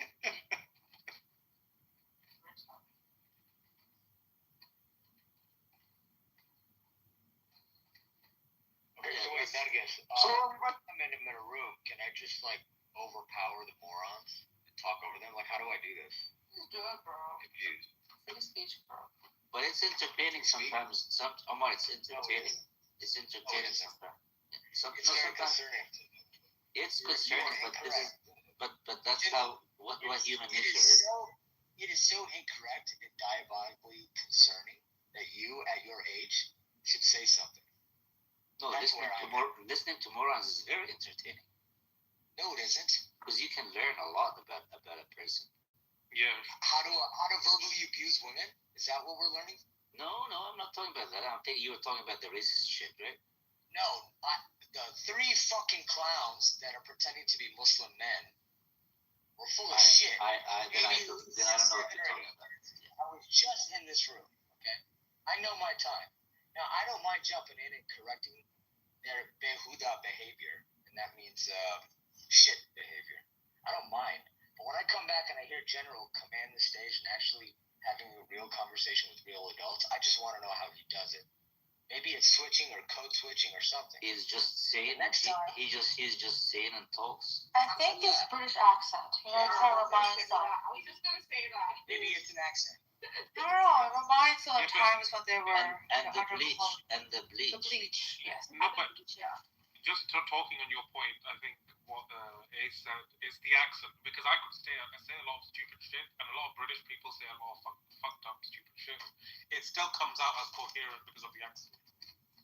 It's not coherent. It's legal. It's dominating. Yeah, it still has some sort of authority. And a lot more effective. General, when you have a speech bottle in your hand. Yeah, but this is why. More make him sound smart.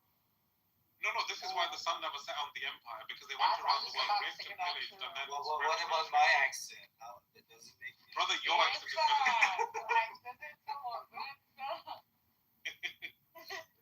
I look like a very reasonable person.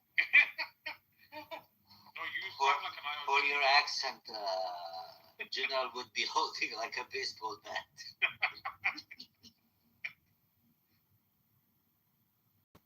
To be fair, I like the Iranian accents.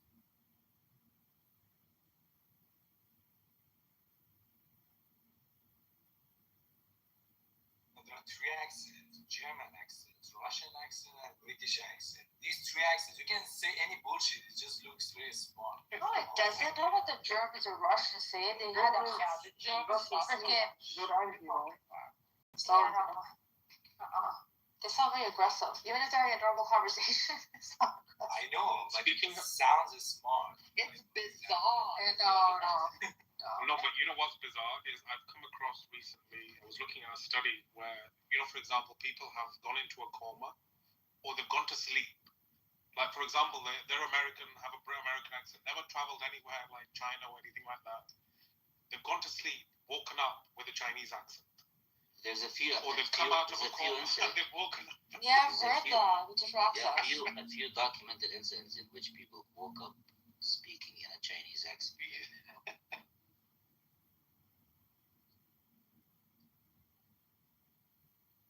Elite Ghost, I believe he may be sleeping, so you're not going to get a response, I don't think.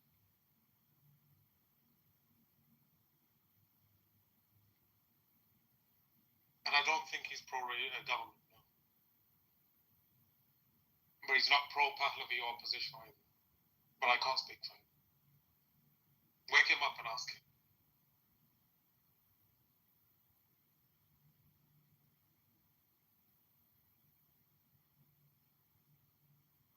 Nargis, what have you been doing with yourself? What do you think of this? Have you spoken to any family?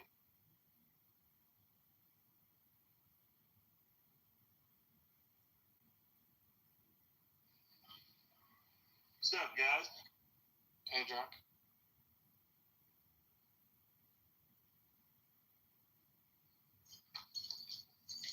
Do you guys see Israel got fucked up or not? They are taking hits. I think a lot of them are not being reported, are they? I wonder how those cluster bombs feel. They get a taste of their own medicine, don't they, when the Iranians hit them? Oh, Allah. They really did. Close. They're getting a tiny little taste. Yeah. Exactly, Ace. Apparently, they tried doing something in the Bekaa Valley in Lebanon last night. And I think they got chased out, but they completely flattened the area when they left because they called in airstrikes because they were struggling with it. I heard they captured a couple Israeli soldiers too. Did they? Oh, I've not read that. Allegedly. I heard that too. I think Iran did, apparently. I heard they wanted to get someone from the IRGC in the area, but they got repelled, I think. It's still fresh news, so we don't know. It was Hezbollah, wasn't it? Yeah. Yeah. They sent commandos to parachute in, the paratroopers, and I think Hezbollah just shot at them while they're like paragliding down or parachuting, whatever. They probably would have been a lot more successful if they used Hamas's techniques of paragliding. For real, no one expected that. Paragliders, that's like our Air Force. That's the Palestinian paratroopers. Listen, you gotta work with what you got. Yeah. They are very innovative people. They've got a lot of intuition that they can use. They use them in terms of Palestinians. They make the best or the most of what they have. Imagine if they were a free people. If they didn't have the sanctions, if they didn't have the oppression, if they didn't have the brutality by the Israelis in the West, essentially. They would be, Palestinians generally around the world are generally quite successful. But the region, as in Palestine, would be a beacon of light. Or the region. Well, you're right. That's so true. Because these people, for the last 80 years, they've been oppressed. They've not really been able to breathe. And when you have, when you're put in a situation when you're struggling, when you're not financially well off, you innovate. You look at different things, how to innovate, right? And I think these people would be a lot more successful. We have a curse. I wouldn't give up. There's a curse of oil. We don't need to we don't need to think outside the box to make money. You just dig into the ground and you get money coming out. It's a curse, I think. I wouldn't give up everything that happened to us because it made us better and it helped shape us as a people. Like all the bullshit we're going through, we wouldn't be who we are without it. Like, I'm not saying I want it to continue, of course not, but the uphill battle and everything, it makes you strong. It really does something to you, like in your psyche. It makes you exactly. And generations to come will carry this, even if they're not walls in it. And Iran will be the same. And Iran actually started to face this during the war between Iran and Iraq. Yes. So there was that dopamine rush, I guess, which usually comes in during the war. The true experience of war is after it's finished. The depression that sets in and that quiet sense of loss is even if you look at Iran today, post-sanctions, and it's some of the most heaviest sanctions, choking sanctions, it's still been a country that has tried to be reasonably operational, right? If you actually look at other countries where they've had sanctions similarly, like Iraq, it really ground to a halt. You know, when the Americans and the West invaded Iraq, the country was on its knees. correct. It wasn't some fighting superpower at that point, or regional power. They dragged it and put it on its knees, and then they hit it.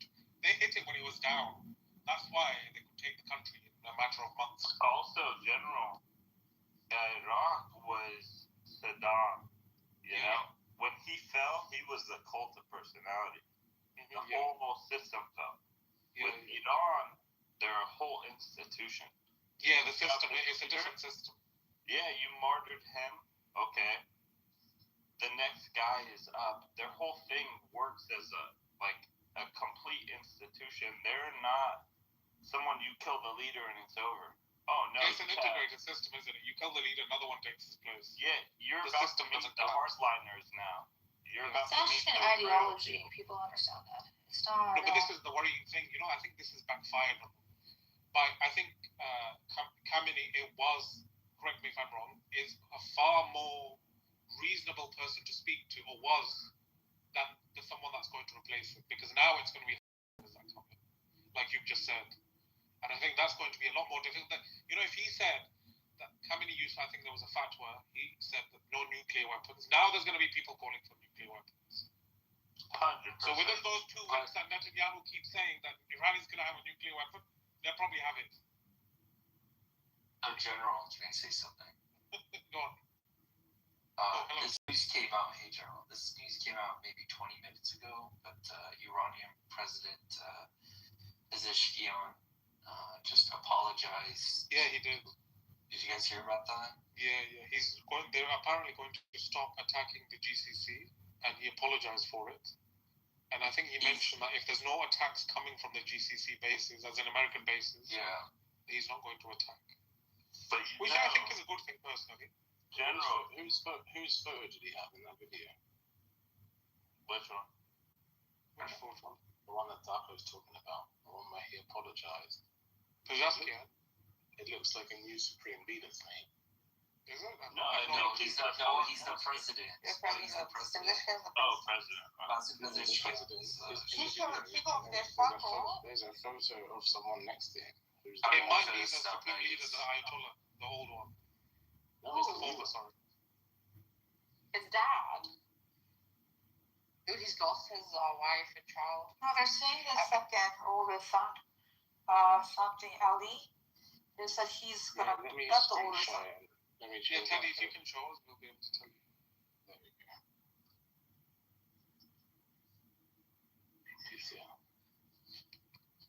But you know what? As much as I love the Arab Gulf countries, that's a video. Iran hitting them was a genius move. Then what is that? I don't think it was hitting the Gulf countries. It was the bases, U.S. bases. It's like you know what's interesting is, so apparently there's a Washington Post article that recently came out that apparently the Russians are giving the Iranians targeting data, and the Chinese are even planning on doing something like this. They have. So all these, and then that makes sense because they were targeting even hotels that they accused that there's American soldiers in the hotels. So they're taking the hotels out as well. And any other building where the Americans were hiding, basically. No, General, I was asking, so you know Mossad agents were arrested in Qatar and Dubai, and they were arrested because Tucker Carlson but they were planning on attacking civilian installations. I think that had to do with, I know, but that's what I mean, right? It's called false flag of sorts and blaming Iran, because Iran does everything strategically, right? They're not just here to civilian places for the sake of bloodshed, but it's to make them look like as if they are, or look how barbaric they are, look how evil they are, right? So these are Saudi Asians recently arrested. But you know the most worrying thing with regards to this false flag thing that you're talking about? I was watching a video about a rabbi, I think he's a rabbi, and he says essentially that we can make it out to be that the Indians have hit the compound in Al-Aqsa, in Jerusalem, but we can do the damage ourselves and blame the Iranians for it and destroy the mosque and build a temple. Of course. This is a play. You see it. I mean, it truly begs the question, even if they destroyed Al-Aqsa, what would we do as a reaction? Would we just sit idly by? I mean, innocent people should get out of that region and then let Iran just blow up the nuclear sites and then they can just return back. It'd become a world war, bro. No, it will become a world war. Russia, if anyone, I mean, it's so close, as in, if anyone other than the Americans and the Israelis got involved against Iran, I think there's some analysts saying that the Russians and Iranians would come in on the Iranian side. General, they want the Arab countries to join the war. The Israelis, I'm talking about, they want the Gulf. They want to join on their side, though. They want them to join on their side. And they also want the Lebanese military and Hezbollah to fight each other and have a civil. Yeah. They're working on. They want a civil war in Lebanon.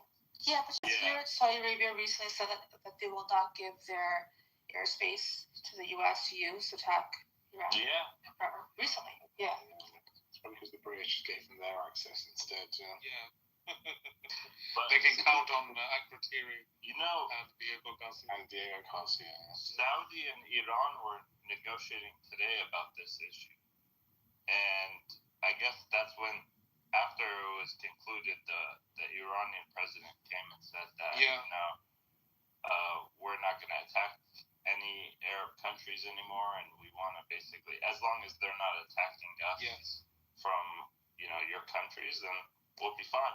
I honestly think that was a genius move. They completely showed all the GCC Arab countries that America is only interested in protecting Israel. Yeah, you don't want to expose, actually. You don't want to actually expose, because if you ever read the statement by Prince of Turkey bin Faisal, he's the son of King Faisal, and he was a former intelligence minister, senior intelligence, head of intelligence. And he literally made the statement, as in, this is a senior royal. When a senior royal comes out and says this, you know shit is hitting the fan, right? He says that the bases that we have in our country are not there to protect us. They're there to protect the Israelis. Yeah, I heard that. Wow. He said that. They've dragged the region, they've dragged the GCC into the conflict against Iran, made us the target, and then didn't protect us. Yeah. This is a wake-up call for the GCC. Well, didn't Qatar have Qatar had the wake-up call when Hamas, that meeting that's supposed to happen. Yeah, but this is more of a wake-up call. No, but listen, when the Israelis bombed, right? Exactly. That's when they had that meeting where they brought Iran and Pakistan to the table, talking about the future of their defense, right? Not relying on the suits. That was so you're the talking first about one. Qatar or where? Qatar. Yeah, okay. Yeah, during the negotiation, and that I think Qatar has the largest U.S. military base in the Middle East. Yeah. So it's like you're supposed to protect us from that. Yeah. And this happened. So that after that, what was interesting was that meeting that happened. First time Iran and Pakistan was brought to the table. It was shifting. They not trusting the states, but now it's like if that wasn't enough of a fuck you, come on, this is a clear violation. Yeah, but you know what's interesting is the Israelis and the Americans have plans for the Middle East. Like the Middle East is going to turn in their favor. It I backfired. think it's going to backfire because it's going to completely change. It's going to change, definitely, no doubt. But I don't think it's going to be in their favor. Well, let me give an example. So as I said earlier, a cousin and sister that lives in Dubai, I've asked them, and they sent me videos, and some of the stuff is like so scary to see how close some of the stuff is to their homes. And I've asked them, I'm like, what's the sentiment among the expats, people that live there? They're like, they all blame Israel and the States. Even though it's Iran doing what they're doing, they have full hatred hatred, and they understand Iran's position. Although Iran's the one that's technically doing all the stuff that's putting them in fear. But it's not just the expats; it's the local population. Everybody. That's what I'm saying. Expats and just, I mean, everybody. Yeah, all the conversations that have happened, I've asked her. I'm like, what's the sentiment? She's like, listen, nobody sits here. And now she goes, it hits even harder to think at least we had some defense and something to protect us. She's like, those poor Palestinian mothers, Gaza mothers who were just, I mean, these girls are both mothers, right? My sister and cousin.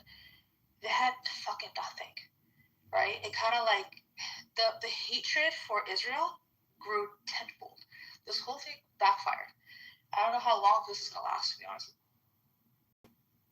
Well, I know someone who just booked a holiday in August in Cyprus. Well, their holiday has just been cancelled, and it's in August. So that's just a bit of a time frame. Oh, wait, isn't Netanyahu in Berlin still? No idea. Oh. He flew his jet there. It's possible he just went to keep it there for safety, but who knows, really? I wouldn't be surprised if he ran away like a coward, Because has be anything. Last jets as a distraction. He might be on the jet. We don't know. But if you remember last year, Hezbollah almost killed Netanyahu with a drone that attacked his residence, his house. Yeah. They'll do it again, inshallah. Considering putting boots on the ground in Iran, and we've seen that. That would be the best Eid gift I've ever gotten in my life. What, boots on the ground? No, erase Netanyahu from it. Oh, that's everyone's Eid gift. Yeah. Actually, that's everyone's Hanukkah gift as well. Many Jews are volunteer. We need the intel. Did you watch the video, Teddy, of the Iranian foreign minister being interviewed, I think, by an American channel? And he's asking, essentially, the news presenter is asking the foreign minister, what do you think of the American president saying that boots are on the ground, maybe coming, or potentially. And he literally goes to them and responds, as in, we're waiting for him. And he had a smile. It was a smirk. It was a smirk. It was so devious. I loved it. What you guys think? Do you think the Iranian government would do good on the ground when it comes down to America? It's difficult. Yeah. It's always easier to defend. It's easier to fight in your own territories. Yeah, it's really rough terrain. Yeah, especially. Yeah, I was just gonna bring that up. The terrain is what makes it like impossible to invade. And like it's the thing, right? Many came to overtake empires and couldn't, simply because the terrain. I saw this group of people in Iran actually have a long history of hating the government. But then they publicly put a video out of them holding weapons, saying we are fighting for the government. This is what you do to a lot of people. You can unite them. You can hate your government, and it probably occur in many other countries like that. As in, you can hate your government, but when you're being attacked, you put that difference to a side for the moment, and you fight the enemy that's invading. Yeah, you want to protect your land by any means necessary. Your homeland, right? Yeah, because that opposition to the government will be dealt with later. Yeah, of course. What percentage of the government of the country do you think in Iran is like anti-government? Probably 80. 10% or something stupid, man. They just got a really loud noise. Wait, 80 or 10? 10. I would say 80 want something different or a change. Yeah, but when you invade and bomb them, a lot of people align with nationalism and patriotism, are ready to defend their country. I have a friend in California who's Iranian. He's half Iranian, half European. And his family is completely against the government. But what they're seeing now, he's an American veteran, by the way. Yeah. He wants to fly to Iran right now and defend Iran because he sees what's happening. And so you get a lot of people who maybe they don't agree with the government, they want reform, they don't want the leadership, but because of what's happening, they're galvanized and they want to completely defend their country as most people would. Yeah. By what I mean by anti-government, I mean like they want to bring back the Shah. Like what percentage of the country? I think that's the minority. 25%. No, I think it's even less than that. The people that want to bring the Shah back, it's a vocal, very small minority. But that's mostly diaspora. I think it's inflated, though, Jack, by the population of Iranians outside of Iran. That's what you. It's inflated by the Western world as well. The Israelis wanted the Shah back. Even Trump doesn't want it. What you guys gotta understand about what I wanted to say is just so those of you guys who are not Iranian, there are people who support Reza Pahlavi because they are straight up monarchists, okay? And there's others who solely despise a monarchy but see him as a symbol of opposition and support him, okay? So there's two different flavors of Reza Pahlavi supporters. I just want you guys to be aware. Nobody, if you talk to them like, you support Reza Pahlavi, they say yes. Do not immediately believe that they're monarchists and they want to crown on Reza Pahlavi. So it's not. No, that is a good point. It's not always like that. Yeah, the answer is far more nuanced, isn't it? Yeah. Do you guys think? Sorry to interrupt. Okay. No, go ahead. No, I was gonna ask, like, do you guys think, like, remember that one? Not that one, but there was a protest in Iran, and it said they killed 40,000 people in 10 days. Do you guys think that's the numbers are a little conflated or what? Nobody knows, Gene. Nobody knows. It could be twice that number. It could be half that number. 3 times that. Nobody really knows. And the problem is that there's no way of getting accurate information out of Iran. Yeah, Taco's right. There's no way of knowing. It's kind of believable because imagine 93 million people in one country. If you have protests in different cities, you could reach that number in a week. But it's hard to say. Like Taco said, you don't have any evidence or reliable source for that. The best position to take on that is one life is too many. Absolutely. And just move on. Yeah. The people who sit here day and night and argue about that, it's like, okay. Yeah, we're not moving from that conversation. Yeah, there's because nobody has actual data, as far as I know. Maybe one day they will have, once they can actually do a real count and find all. I mean, there's people that I know of that still claim there's missing relatives. They don't know, are they arrested? Are they dead? They don't know where they are. Yeah, it's kind of trashy to argue numbers too. Yeah. The best argument is what Marco said. Even one is a bit too many. Yeah. The thing is, like, how do you, even if you were to objectively sort of come to a number or a percentage, it's a hard one. Especially in a time where, like, there's constant commotion ever since the protests. Iran never got to rest, not even for a single day. Got attacked, right? I mean, I thought they'd wait till or something, right? No, they wanted to hit them when they were down. When they were fasting. Yeah, Marius, someone like Pete Hegseth that changes DOD to Department of War. Exactly. And has, what is He's a crusader. Tattooed on his arm. He doesn't even give 2 shits about Islam or Ramadan. Taco, did you see what he said today? He said Pete Hegseth? Yeah, he said Pete Hegseth, the Secretary of Department of War, literally said the only Iranians who should be scared are the ones who are trying to survive. He literally said that in an interview today. What the fuck? Yeah, but what the fuck is mouth? I'll post the link in a second. Give me a He's a thorough creator. Yeah, you're not lying. I did see that. Yeah, Jack, I saw that too. I saw that too. Yeah, he is crazy. Yeah, it's I mean, what do you expect? What do you expect from a guy that has kuffar tatted on his arm? Yeah. No, why I'm saying that after Ramadan, not for religious reasons, not that he cares. To keep face. Like, who bombs someone like the carpet bombs any country like that during a time where, like, it's a month of peace and he knows They've always done that. Usually also the Jews.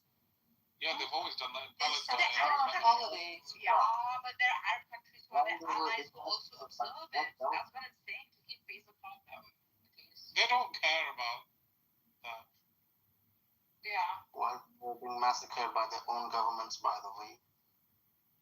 Sorry? Here we go.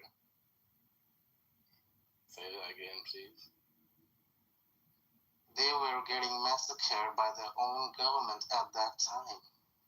Who was? Sorry, I can't hear Chihuahuas. Talk a bit louder, please. The peoples of Iran. So does They were that being mean that massacred during we... Ramadan?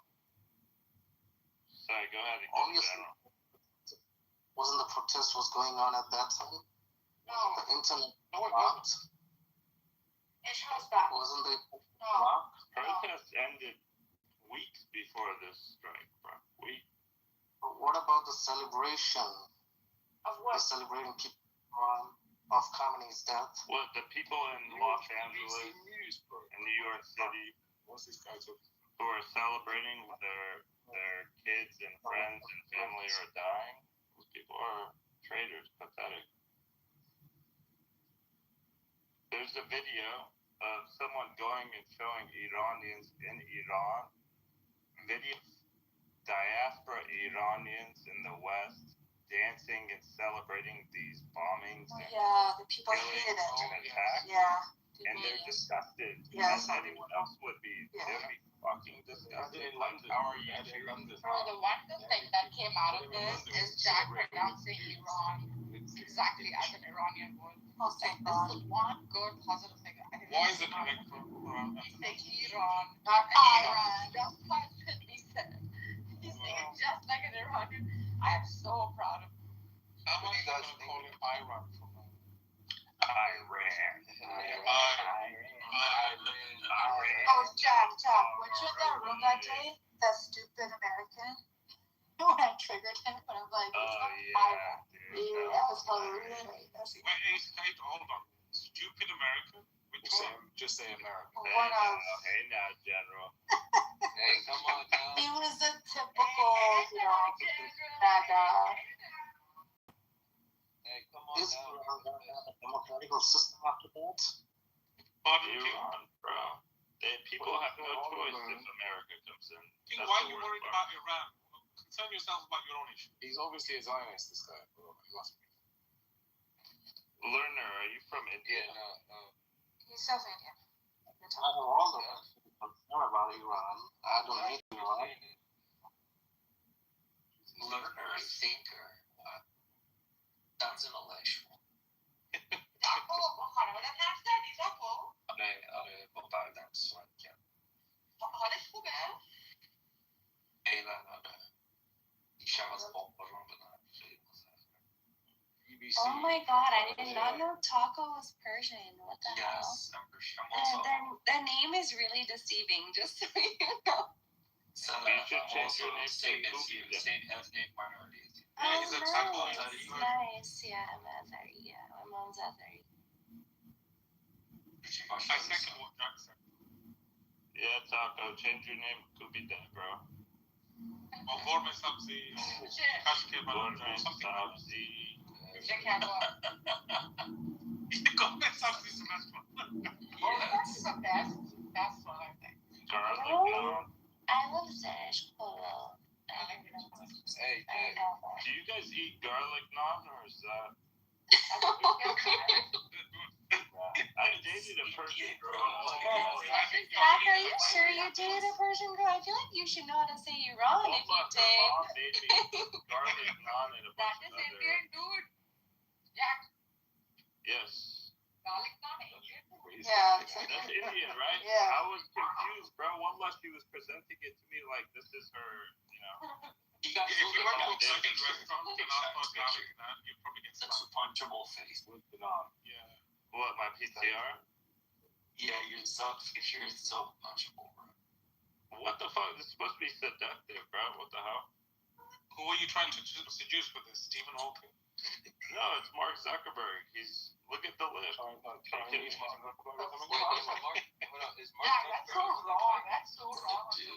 Alright, fuck it. You guys bullied me. It's not the Chinese Mark Zuckerberg, it's the autistic Mark Zuckerberg. He's had this autistic Jack on for a while now. I changed it to Kim Jong-un. I hope you guys... Oh, that's my fault. Who was 91 on the Bulls?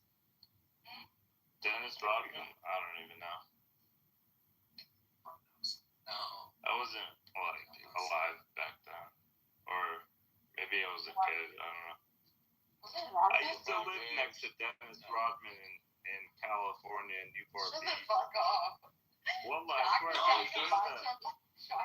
go to the liquor store and be smoking cigarettes outside and on campus. Do you remember that Ultra 24-hour fitness? He used to work out there, right off of on Carmen. Oh, really? He did? Yeah. It doesn't look like he works out. That's crazy. I'm just going to give you this information. You dare not use it. I'm just going to give it to you because you might find it interesting. So the first few batches that came out in heavy support of Pahlavi, right? Those are actually they have a term now. They're called Shahullahi. Do you understand? Shahullahi. Shahullahi. What does that mean? Like those who think Shah, like Shahullah is like Shah's Allah. Oh my God, bro! Oh my Lord! I swear. That's what they call it. Do something about your people, please. Everyone. No. Go on. Bengai and Ali Reza and all of them. Oh, they told me about it. I was cracking up. This is turning into some fucking cult shit.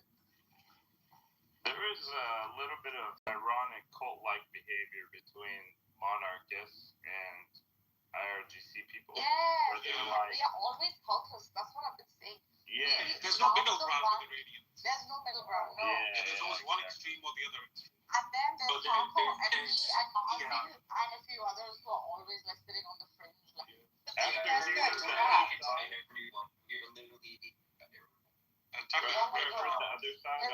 of every fucking religion, race, everything, country. They're just born to be on the Speaking about Pahlavi, did you watch the video? I think it's going on social media. What? Where he got pranked by the Russians. Yeah. Yeah, bro. It was hilarious. Someone called Adolf. The guy called himself Adolf. Yeah. German guy pretending to be a Russian guy pretending to be German. Yeah. By the way, there are mixed opinions about this, right? Just because like a room is a Persian or Farsi speaking doesn't mean everyone there in the diaspora actually supports him. The people who really despise him and think he's very incompetent and should not have done a lot of things, like encourage the protesters to go and then things like that. So there are views that are on the other side too. Just in case you guys wanted to know what happens. The more I listen to the pro-monarchists, the more I support IRGC. Why? It's a false equivalence. Like how? You can still hate the monarchists. For me, as much as I want to see Iranians happy and everything, I feel like what the Pahlavi crowd brings is going to be even more hostile and more destructive than what we currently have. And that, to me, is just the greatest danger, to be honest. They're crazy as fuck. They just want their tits out. That's what they want. If they want to free the nipple, go ahead, but fucking hell. I mean, to be fair to Reza Pahlavi, he was asked the question in one of those interviews I heard in one of these rooms. So the first question she asked was, why are supporters so aggressive, so freaking they're otherizing, they are being hostile towards anyone who doesn't take your side. He did say I can't control them, okay, which is fair enough. Followed by some lame thing I don't know. Wait, were you saying Pahlavi said this saying this? Bro, he's my neighbor, bro. Cristiano Mator. What is that? Pahlavi's my neighbor, bro. Don't take this seriously. Was that Tucker? Now, yes, the context of that, if you're talking about the Cristiano Mator interview, was that he said they were talking about violence together. He's like, I know. That's the one, yeah. I wish he would have taken it one step further and said, we need to not fight amongst each other. I know he said in other places. In that interview, he would have just said, listen, stop calling each other names. If you have just one iota difference in opinion, do not label each other as regime supporters. Let us. But he went one step further. He said those people who are being violent, they're probably regime supporters. He said that. Yeah, see, his PR group He's going in the conspiracy theories. His PR group just hold on for a second. Like Guys, hold on for a second. After the U.S. military soldiers were killed, right? Well, died. He tweeted his condolences towards them. But the minute those 165 little girls were killed, I mean, he doesn't have to say who did it. He didn't say a word. If these are Iranians, right? If these are, he given his condolences. he didn't say anything. Yeah, he did. And the Iranians in that group too were like, bro, how much energy does it take? It just show you he's not pro-Iran at all. He's just not. If he came to Iran today, he would be murdered, bro. He's not a politician. Like, it's not about being a politician. It's not being human. No, the thing is, he is a politician, right? Well, not a good one. But yeah, if he were human, I mean, the humanity of it, he would just say the simplest thing. He's not a politician. He's a symbol. He's a symbol. That's it. He's not a politician at all. He's using the legacy of his name as a symbol. I don't even know if he wants to do this thing. Did you hear Trump? He's the puppet. Trump said it. He said he's a nice guy, but no, he's too soft. I don't want him. I want somebody. Well, Trump has said this. Why did the Iranians in the diaspora not even see the fact that he hasn't even met with them, right? If Trump's saying all these... Because he's I think the Americans know that he doesn't have much support. Yeah, but they want to impose him. They find him to be familiar, right? Like, remember, like, most families that left, especially the very wealthy ones that you find in Los Angeles, etc., OC, where I live, are the leftovers of that. They left Chad, what are you trying to say right now? I saw that reaction. What? No comment. When you said the wealthy ones in LA and OC, you reacted. Maybe she might be in San Diego.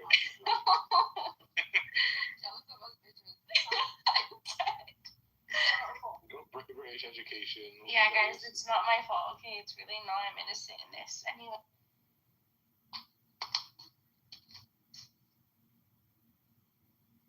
I think one thing is for sure, the Israeli interests or Israeli intentions for Iran, I don't think they're the same as the American plan. There's no convergence because I think the Israelis are more supporters of Pahlavi than the Americans are.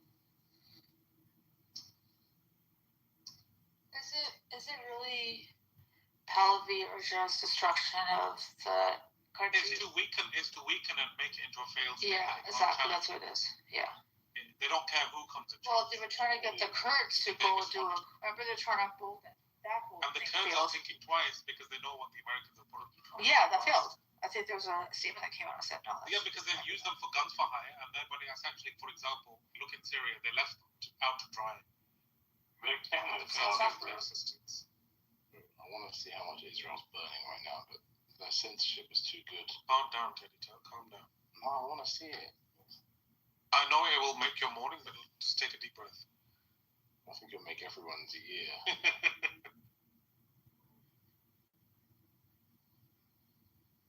Boom, boom, Tel Aviv, go over my head. They banned BBC Persia from live broadcasting. They actually said it. They're like, we're not allowed to. Yeah. Because it looks bad. Yeah, because the Israeli military censor just either arrest you or ban you. Yeah, but just blur the background out. You don't need to completely shut it. But then I guess they're just. Yeah, but even reporting on it. Do you remember during the 12-day war, they arrested a few journalists for reporting on military attacks on the bases? Even civilians are not. So Emerald, so you guys know who she is. the few times I've spoken to her in the last few days, every time there's some sort of what do you call it? Their radar, the system that goes off where she has to get to the bunkers. It's constant. And then when I asked her for information, and she's saying yes, there was more damage that's known, but she's also censored from speaking more about it because they have laws in place. If you speak about it, if you tell people outside about it, post pictures, whatever, it's a fine and a jail sentence, years. This is how stringent they are on their citizens. Is that So why most she's democracies. recently dumped it on? Exactly. Dumped it on Clubhouse much? Sorry? Is that why Ambrose hasn't been on Clubhouse much? Yeah, she's been on here on and off. She's under bombardment. She was just The around like Iranians are not fucking around with them.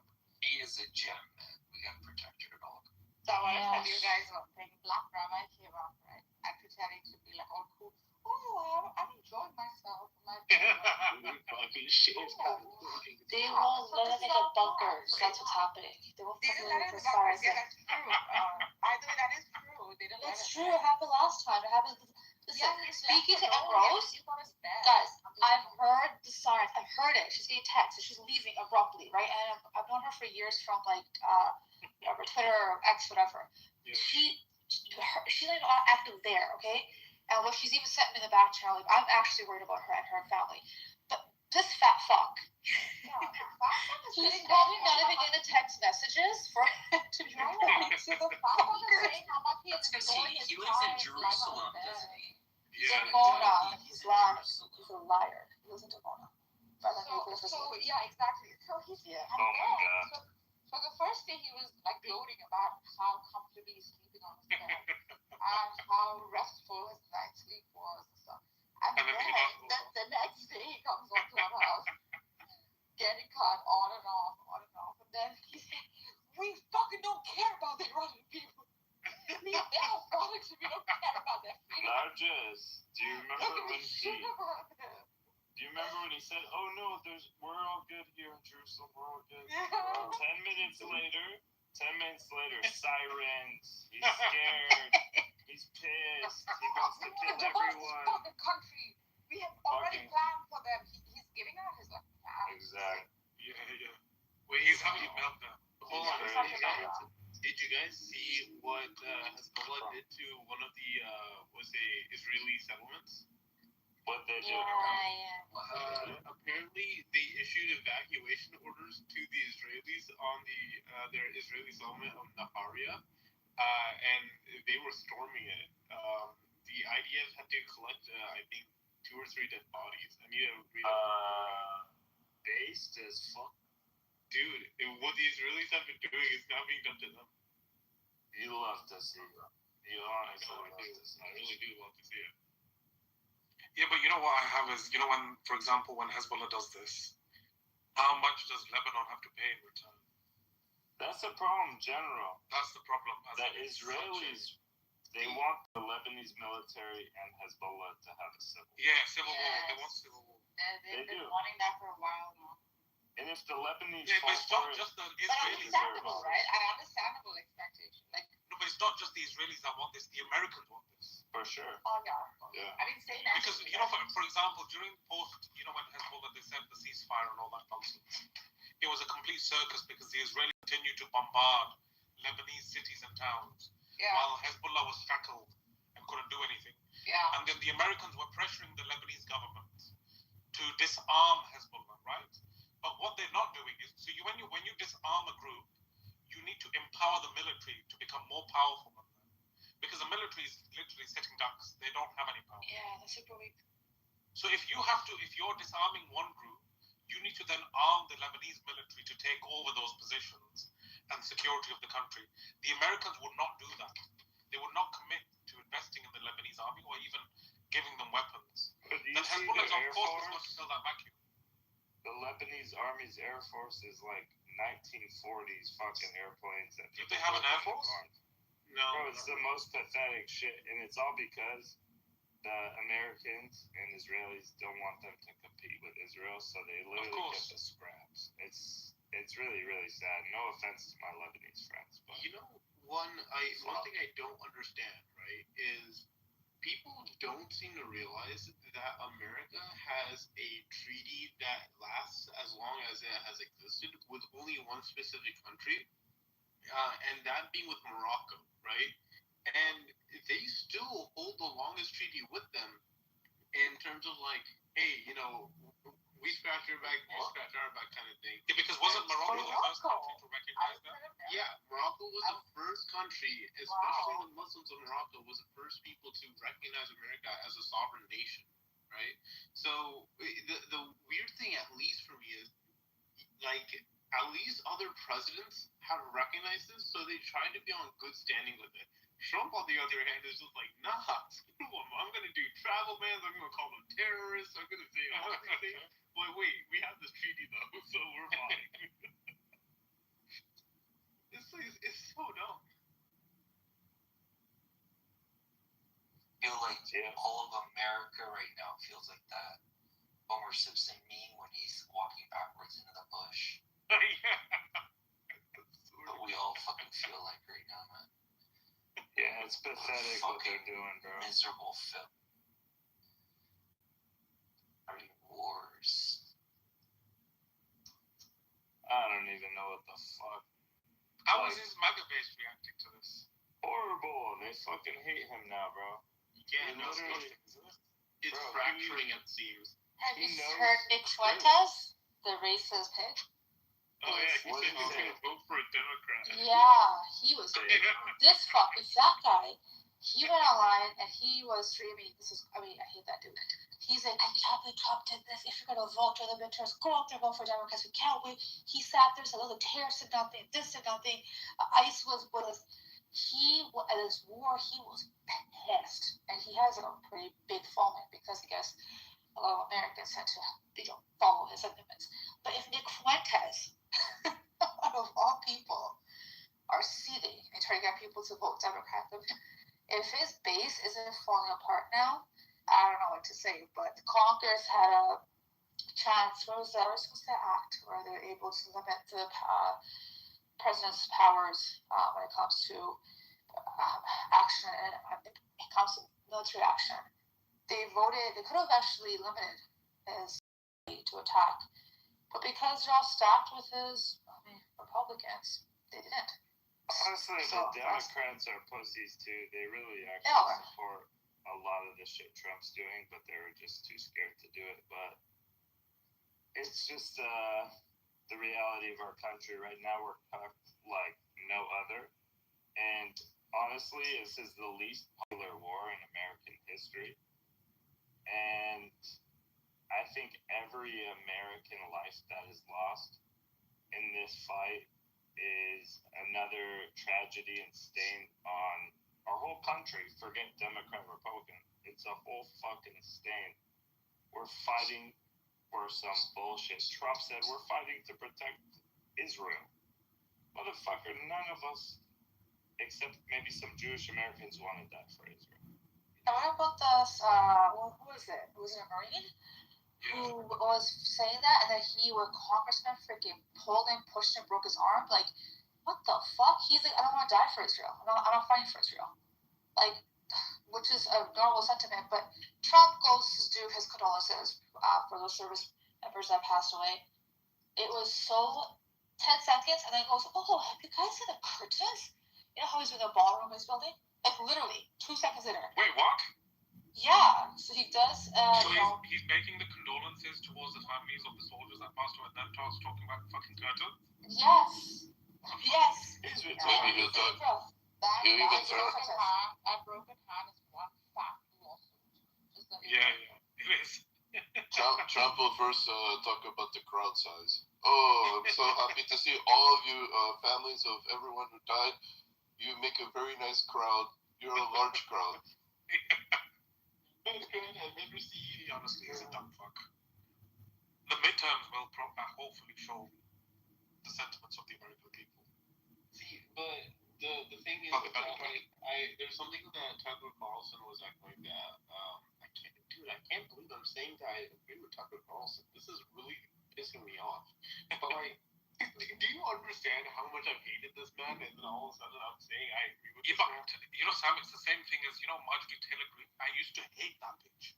I absolutely loathed her. And then she started talking with regards to this Middle East thing, and I was like, I agree with her. Yeah. And I hated myself for it. Like, she was a lunatic in American politics. Oh, don't get it wrong. They still are lunatics in other areas. They are lunatics, yes. Like, Tucker Carlson still talks about demons that are, attacking him and shit, okay? Like, he may be right about one thing, but, think about broken clock, right? Broken clock, right, twice. Brother, that clock is just stuck on, like, one note, and it's But I respect anyone who doesn't want to drag us into stupid ass fucking conflicts and wars like this, and who will stand up and say, no, we shouldn't be killing innocent babies and random ass fucking people for personal gain. Like, I really respect. I don't give a fuck where you come from, what party. You speaking truth is the truth. I don't give a fuck. You can't deny it. The problem is it doesn't exist in America. I actually think that most Americans are responsible for having Trump as their president, because 50% of your people voted for him, the other 50% voted in a weak candidate, and then another portion of the people voted for this Jill Stein, which diluted the votes from the other weak candidate. So you end up with Trump. How did Trump even become president? He had to be nominated. I'm going to be very honest here, right? This entire idea that we have to vote either Republican or Democrat as Americans is just retarded as hell. Because, like, why do I have to choose between, like, a shit pie and a shit sandwich? Like, can I just not vote for, like, maybe a retard who just, like, is so incompetent on doing nothing that is just like, hey, that's somehow a better pick? I wouldn't mind just voting for that and putting them in power for like maybe 10 years. Let's put that. Like people were saying the lesser evil, right? My statement to them is evil is evil. There is no such thing as lesser or more. So this is what you get. Like this is one of the downs of democracy, by the way. I'm just gonna point out, don't you realize that the Dow is like, around 50,000 points? Today? I constantly use that as an argument now whenever someone says something even slightly interesting, I will say that as a response. Bro, that was like the one that bitch Pam Bondi said, right? Which is just about the she sounded like one of these old like Persian uncles. Do you know what the stock market is at today? It's right now on the toilet. Baba Jean. No, the one argument I love saying to a bunch of people who are like rooting for this war is, hey man, you have to understand, stock market's down, the Dow Jones is under $50,000. Like, this is not great for you guys, is it? Roger might want to say something. Did you guys see that trend to save the Persian baddies from Iran? Bruh, that shit is cringe. It's fuck, dude. Wait, listen, what about Persian baddies? Someone would say send the carrots to Iran and ship the baddies back to the U.S. That shit is horrible, bro. I swear to God. We're honestly America. I'm American, born and raised. We're fucking retarded. Oh yeah, we are. Wallah, we are. We'll find fucking any excuse to come. And we do that shit every day. The Persian baddies. The fucking Persian baddies. We already have Persian baddies. Why the fuck we have to say? Did you the same shit with when he was deporting Latinos? He said, "Oh, we gotta save and protect those hot Latinos and put them in our attic." Same shit. Yeah, the Latinos. That's true. Big booty Latinos. That's yeah. Right. Not those are ones. Yeah. Yeah. The legend. Yeah. But I will agree though, there are a lot of Persian baddies. I'm about the big booty Latinos, so. Hold on, Latinos or Latinas? Yeah, bro. Come on, bro. Just terrifying. Come on. No Persian daddy can take the place of Latinos. Big booty daddy. Sometimes it's not all about the ass. It's all about the ass. It is always about the ass. Always about the ass. You kidding me? Which world do you come from, Sammy? This world.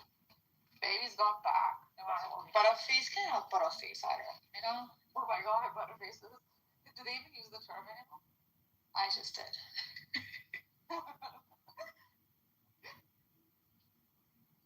I love the hairy Persian Indian baddies, all of them.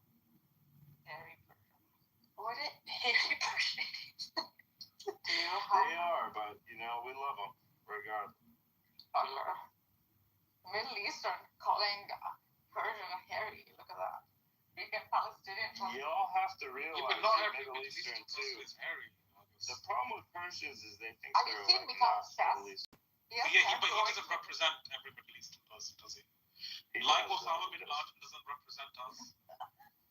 Osama bin Laden represents. Picking on one person and saying, everyone's like this. Hold on, Sam is getting upset. Sam, what? Osama bin Laden. Wait, we have Osama bin Laden representing us? Low key then. Probably sitting at his freaking resort. Bro, half of Vice President Kim Jong-un is based though. What's it? No, I feel really bad for Kim Jong-un and all of this because everyone's talking about getting bombed or bombing someone, and he's not even in the conversation. No, he brought himself in. Did you hear that? He said that he will provide Iran with one nuclear, I guess, whatever weapon, and that would be enough to wipe out Israel. He's dying to get in. He said it a few times. He's behind Iran. If they need anything, he's just like, he's built his arsenal and he wants to play with his toys. We were supposed to be the best. Yeah, guys. because I want to play with my fucking toys. I've been trying to poke the bastard. No, he keeps poking all these, leaders, and he's like, "Fuck, come fight us! Like, let me use my shit." Ace, when we kidnapped and arrested Maduro from Venezuela and his wife? Yeah. The first thing Kim Jong-un did was go out with his naval destroyer ship and fire like a bunch of rockets towards Japan. He's just like, don't even think about that bullshit with me, Those are bro. fireworks. Stop it, Jack. I'll kill all of them. He's trying to get attention. Because that child really feels left out. He's my PTR, by the way. This is high school Kim Jong-un wearing a Chicago Bulls jersey. Yeah, that is. I checked it. That is Dennis Rodman. Someone that was his jersey number.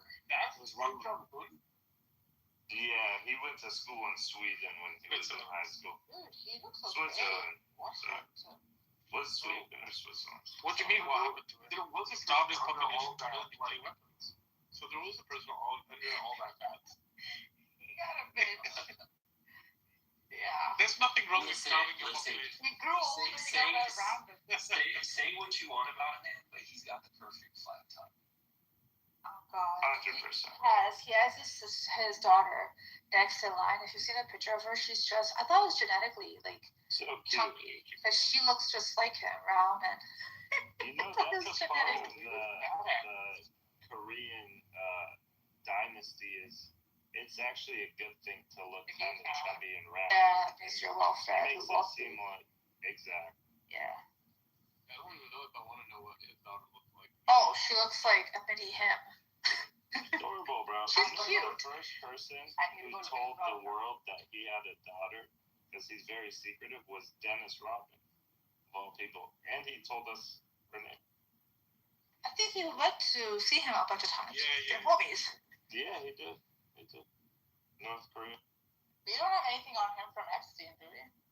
You know what's crazy? No. I just realized something.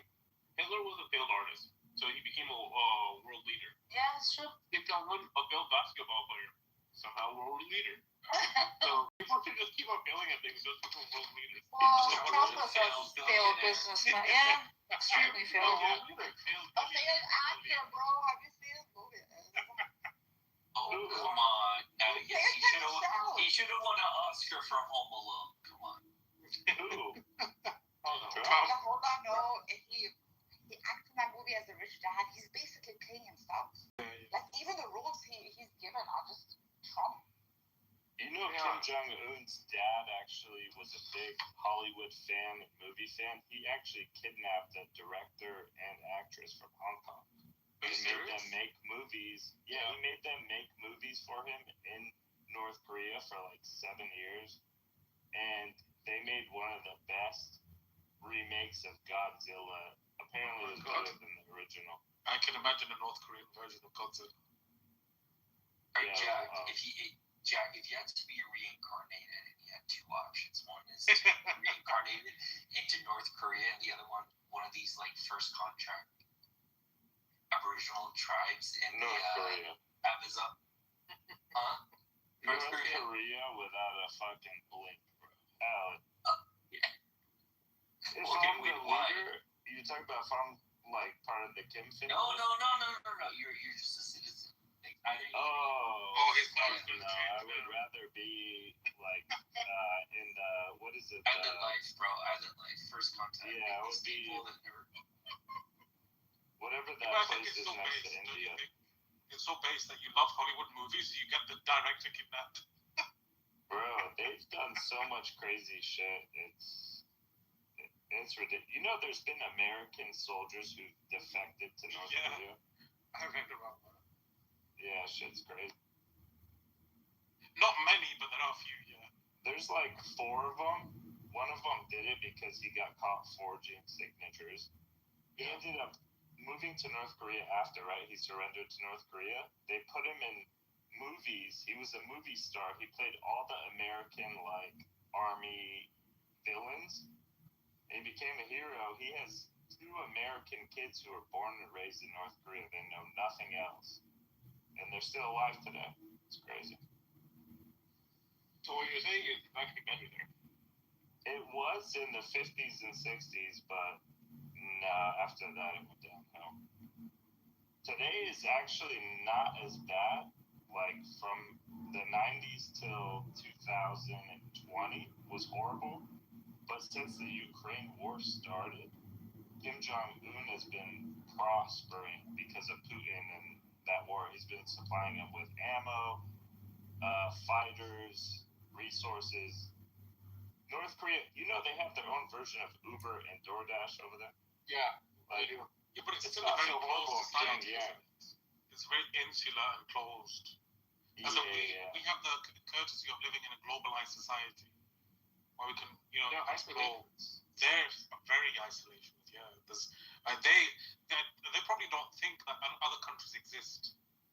No, they know America exists, but the propaganda that they have in their media against America, it's all exaggerated truths. It's like, like you can work for the government 1 week, and if you get sick, you will be in bankruptcy and on the street. It's like, it's all little grains of truth, but it's kind of fucked up. I mean, to be honest, they're not wrong with that. That's what he's saying. It's hyperbolaized truth. Yeah. Exactly. You should watch it. It's kind of interesting. It kind of makes you. Yeah, but that news anchor that they only have one news anchor. She angers me. Oh, the lady. She's a legend over there. Catherine, did you get a hold of your family? Is everybody okay? Yeah. I talked to her. He's so far so good. Thank you for asking. How are you faring? How's it there? I'm fine. Seriously, I'm not going to complain. In a room full of Iranians and Palestinians and Syrians, I'm fine. Wow, Emro stuff. Yeah, Emro, we didn't even getting hit in the UAE. Feels for us as well. Yeah, everybody. I'm sorry, General. Are you okay? Wait, are you in the UAE? I didn't know. London, I'm safe. Don't worry. Oh. Fuck General. I'm in America. God bless America. Emeralds we're getting amen, fuck America. So anyways, fuck that shit. So Emeralds we're getting reports that the destruction's pretty bad in Tel Aviv. Do you know anything? Say that again? We've heard that there's been multiple hits in Tel Aviv, and it's been pretty bad recently over the last, I don't know how many hours. Yeah, no. Can you share that's wrong. anything? Okay. There were a few shrapnels that gave like a significant hit, but nothing like it hasn't. It's not as bad as it was in the 12-day war so far. It's gonna get worse, I think, to be honest. It's only the beginning right now. I think so too. Apparently, Iran just shot a doomsday Khyber ballistic U.S.-Israeli bases. I don't know how true that is. No, the second. Did they? Is that the one with the munitions break off in the cluster? Oh, Not sure. They've done Well, it does that. The few last launches all had cluster bombs in them. Did the Israeli airport just get bombed? No. I'm saying the level of nonsense that's being pushed around.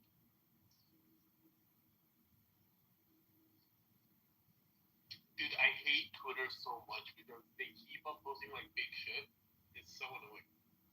Yeah, you gotta look in the comments and see. Someone usually asks Grok, is this true? And most of the shit I've seen is AI generated. Yeah, Seeing so much AI generated shit, it's insane. Look, on last Friday, my aunt sent me this video. It was like it looked like a convoy of Iranian trucks, like apparently taking like supplies, and it shows a helicopter coming and just like shooting missiles and blowing this thing up. Clearly AI. I mean, it could have just been out of a video game, right? It was so phony. And you guys know on Instagram how they have like their reshare thing? Do you know how many of those reshare bubbles I saw on them?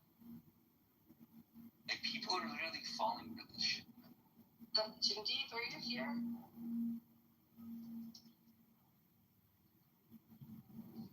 Jindib, he was here earlier. I'm not sure if he's still here. Hey, Jindib. He was sharing that it's pretty bad. It's getting worse. Yeah, shit. In the West Bank, that travel is just... Food for now is okay, but he says patrol is impossible to get. Travel from one spot to the other. No, the West Bank is under complete siege since the... Yeah, so what he's saying is what they have so far. I mean, they probably are not running out yet, but he said the biggest issue is the patrol. That's just not... Yeah, there was an issue with cooking gas even before that, and it's just going to get worse, and I'm so fucking worried. And IDF is going crazy all over the West Bank. But I'm glad he spoke, and it's a little reassuring.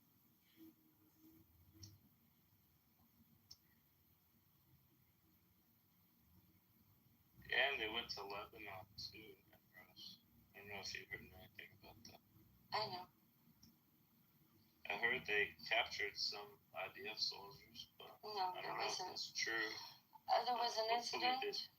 No, hopefully they did not, and they did not. And there was an incident. Some soldiers got hurt. There was a Hezbollah ambush, but they didn't take anyone, and there were no fatalities that I know of. It was people that killed paratroopers, I heard. The IDF is also in here in our country, in North Iraq. The IDF is in North Iraq.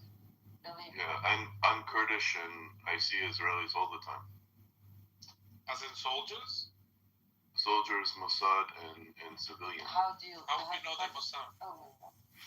Because they are here and I can speak Aramaic. Oh, okay. We speak similar language, Aramaic. They're IDF soldiers. Hebrew, yeah, it's close. They speak Hebrew. That makes I can say to them, Shalom Aleichem. And that makes them IDF soldiers? When they speak fluent Hebrew, yes, and when they carry weapons, yes. Doesn't. It does when they supply my people with weapons, yes. Still doesn't mean IDF is in Iraq. I think the Yeah, what- Kurdish people are not gonna fall for the. Yeah, they're not going to do it. Yeah, They're No, not. no. We will never trust Okay, Americans tempting. again. They are What they- tempted. What they did to our people in Rojava and Syria, we won't forget them ever. They threw them under the Next bus. time they come to Iraq to invade Iraq and they need someone to save their neck, we will point out where they are to the others. Yeah, no more cannon fodder. Who's Lerner? Oh, don't mind him. I think he's like an Indian national. He's just on his break from the call center. Don't mind him. Yes, No special religious law? Seriously, or culture is imposed? Is he serious? He clearly is going to learn from you now. Drunk on Zionism. He's drunk on Zionism. Would you like to speak, Lerner? Yeah, Lana, you've got an Israeli here. Speak to him. Explain to me how there is no special religious law. Please. I can't wait. Don't be. Can somebody do a cricket sound? Can anybody, like on Twitter, we have like the soundboard and we do cricket sounds. Can somebody do a cricket sound? Yeah, she's from Israel. There you go. There you go. Alright. So, Lerner's an idiot who said after those girls were bombed in Iraq, he goes, well, why did the government allow kids to go to school and open up? Lerner, this Fucking idiot. Lerner, אתה מדבר עברית? If you want to speak to an Israeli, there's somebody here. Yo, wait, this is weird. Look at this breaking news that's done in Israel. Wait, hold on. You guys want to hear this? So, this is different from the war, but just hear this. So this is breaking, and this has actually been vetted to be factual. There is ritualistic sexual abuse of Israeli minister's daughter. I grew up in a Jewish settlement of Hebron, starting. Shoshana Sloop, we know Sam. Oh. Wait, I don't know what you're talking about. So apparently, Shoshana Sloop is the daughter of Louis Sloop, which is a hardcore, the most extreme type of right-wing Messianic Zionist that you have. Her daughter came out publicly about 6 months ago in a video from a hideout, confessing about being taken into sexual rituals and stuff like that. And this is the second video she's released. Yeah. So, Lerner, I'm the Israeli. I would like to know how there is no special religious law. Kind of specific religious rituals is imposed over peoples in Israel. Do you want me to start with the very basic? Like wearing some kind of. There's no public transportation during the Shabbat. No public transportation during what? Shabbat. Yeah, that's the day they don't work, right? Yeah. So from Friday around noon. Sorry. Why you guys never raised your voice against it? We do all the time. Israel doesn't separate church and state. Therefore, your statement is so insane that I just had to ask. That's a pretty basic one too. Like Yeah. if you understand Israel or even Judaism, it's a very basic one. Judaism. No, I'm saying Judaism in general, Orthodox Judaism. If you follow 613 commandments, you will not violate Shabbat. But it shouldn't be imposed on people at a state level. Israel doesn't separate church and state.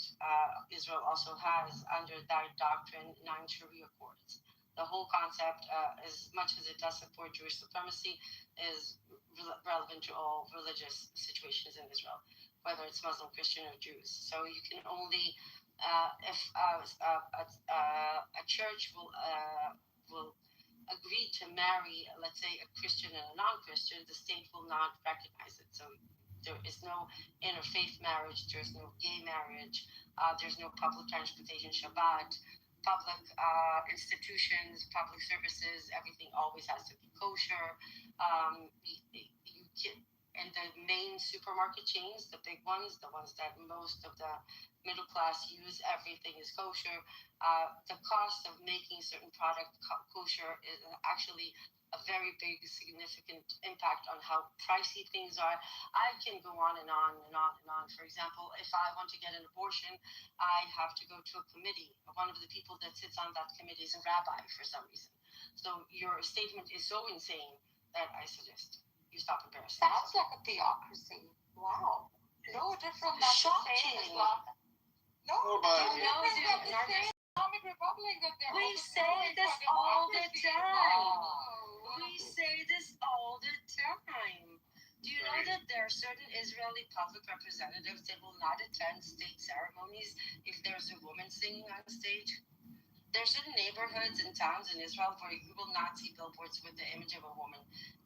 If it does happen, they will simply they won't even walk on the sidewalk. They'll change. And there's many that are trying to even make it more religious, like with the Beit Din. They want to restore Torah-centric type of law Yeah, in the entire country. that's still a niche, a relatively niche part of the public, but it is getting worse than it ever was before. But the very basic statement is just insane because it's been like this since the day it was born. But how do you deal with that when one side you have 2 children, the other side has like 13 children every day? That's why you pay to have the Orthodox and the Haredi Jews. This is like one of the most fundamental problems within this insane psychotic shit show called Israel. Because on the one hand, you need to maintain a demographic majority. On the other hand, you want to put on, this is why they call it a Jewish democratic state. So relatively Western society doesn't have as many children as conservative societies. So how do you balance the two? You have a conservative society within a relatively Western society, and you pay for that society to exist. You pay for their children. They don't work. They don't do anything that is actually beneficial to the rest of the population, but you maintain them because they help you maintain the Jewish majority. So it's a very, very big issue of inside, let's say, the half of the country that you would call liberal Zionism.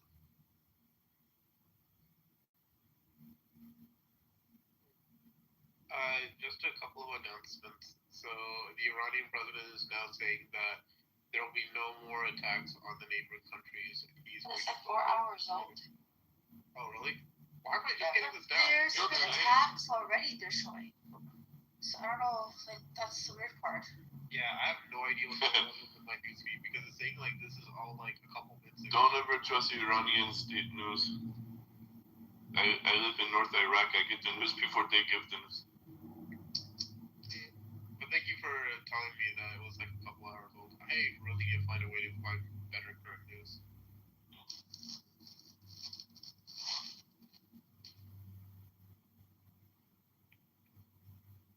For us, we just try to survive. We don't want to engage in this mess. Yeah. I just want like the people to just live their lives and not have to deal with this. It seems like Lana has switched sides. But now we have Turkey attacking from one angle, Iran from the other, and Syria. Aja, who's Turkey attacking? Us, the Kurdish people. Oh, in Iraq? In Iraq, oh yes. my God, Lerner, you're so stupid. Why the hell are they doing this? They call us terrorists, right? Like, arguably, some of us are terrorists. Yeah, but brother, you know the Kurdish people. Do you not think they've been used by external powers against regional countries? Oh, of course. I'm saying this. I was that's just saying. That's the issue, isn't it? It is. There's some of us that are stupid. I agree.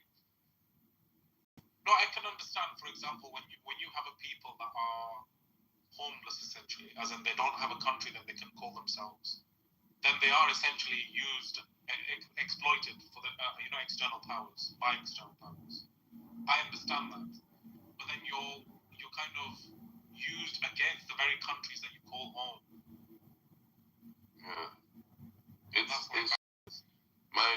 When I was young, my childhood best friends were all Arab Sunni, and the area was like 80% Arab. Today, not even 1% Arab is in this area. Are you fairly? So for us, for me, it's sad actually. But for everyone else, they're like, the alternative was to be killed by them. But you see, that's the thing. Like, I don't understand the human problem of like constant war, fighting, strategizing, with states sponsoring activities. It's complete chaos. Are you fairly? Arjun. So fairly? No, I'm what we call Zozaran. Our family is in Iran and Iraq. I know this is probably annoying, and many people have heard me say this a lot, many times. I put a link in the comments below.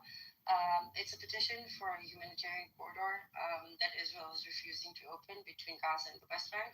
18,000 critical patients. We've just had deterioration of the few of the burn unit kids that are really need to get out of there. If you haven't signed it, or if you're willing to, please do spread it around. Thank you. Okay, for sure. Thank you. A quick question though, Emerald, I don't know if you're here or whatever. Wait. She was just talking a second ago. Oh, sorry. Dude, I'm so tired. So please don't. It's okay. So sweet. So you're in southern Israel right now, right? I'm in central Israel. Central Israel. Okay, so right now I'm getting spammed with the whole evacuation calls. Did you get any evacuation calls in Israel itself or no? Evacuation to where? That's what I don't know. Here it says Hezbollah has issued evacuation calls to Israel citizens, but doesn't say where. It says Hezbollah calls for evacuation? Yeah. Oh, they do that all the time. Nobody listens. Okay, cool. Thank you for clarifying that. Like, perhaps they should, but they listen to what the IDF tells them to do. Okay. It sounds like it was saying it was directed towards Israeli citizens. Yeah, they do the same. They mimic the same thing the IDF does with the leaflets and the whole blah blah blah thing. So they kind of do the same. Only in Israel, nobody listens. They only listen to what the IDF tells them to do. But they only do this in the north, or like you see these leaflets. I think there were a few times where they issued some, like Iran. I think in the 12th Day War issued a few for like certain regions in Israel, but nobody knows about this here. If they do, it becomes a joke because they only listen to what the IDF says. Are you in your like Rehovot or Petah Tikva? I'm not going to tell you where I am, dude. Oh no, it's okay. I understand. The people here, one is from Petah Tikva. Yeah. As long as you're safe, Rose, that's all that matters. All right.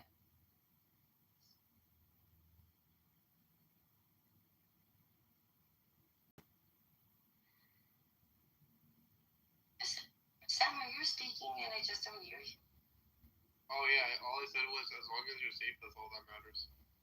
Again, I'm safe. Like clearly, if I was talking to my friend, I would bitch a little bit. But I'm so privileged compared to the other people in this region. I should shut the fuck up. No, understood. But still, at the end of the day, like innocent life. But thank you. I appreciate it. That means a lot. Oh, I got you.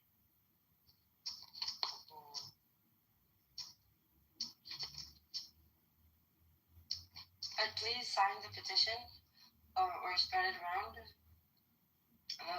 The petition started long before the Iran thing, so and it's gotten worse since.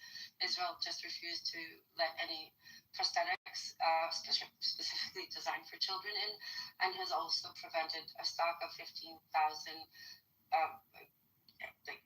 extremely important medicine of going in because of the Iran thing. So everything's blockaded. So everything becomes 1,000 times more urgent.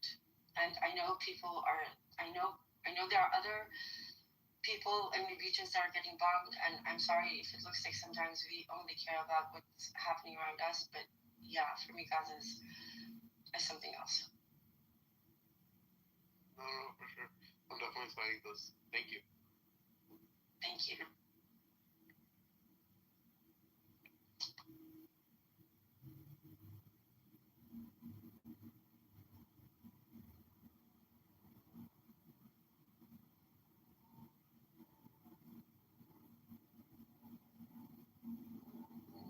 By the way, what kind of defense system actually Iran had which couldn't even save their leader actually?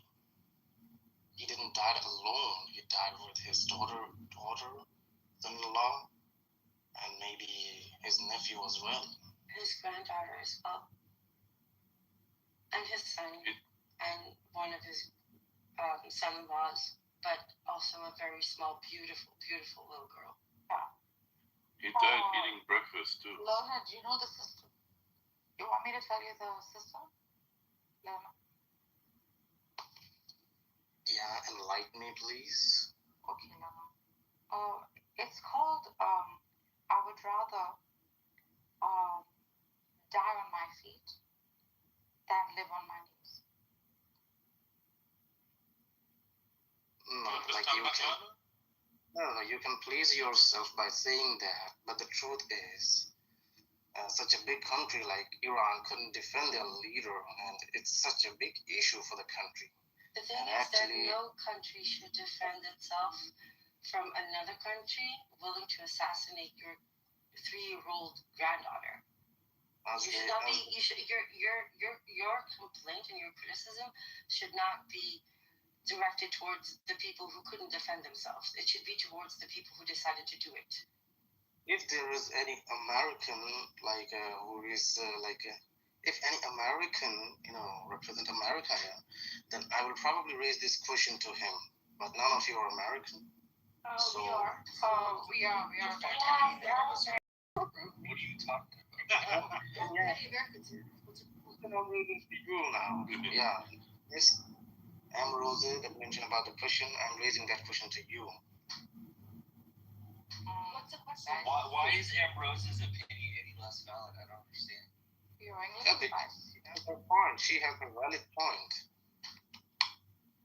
Yeah. Why did it such kind of a cruel president who is committing atrocities throughout the world?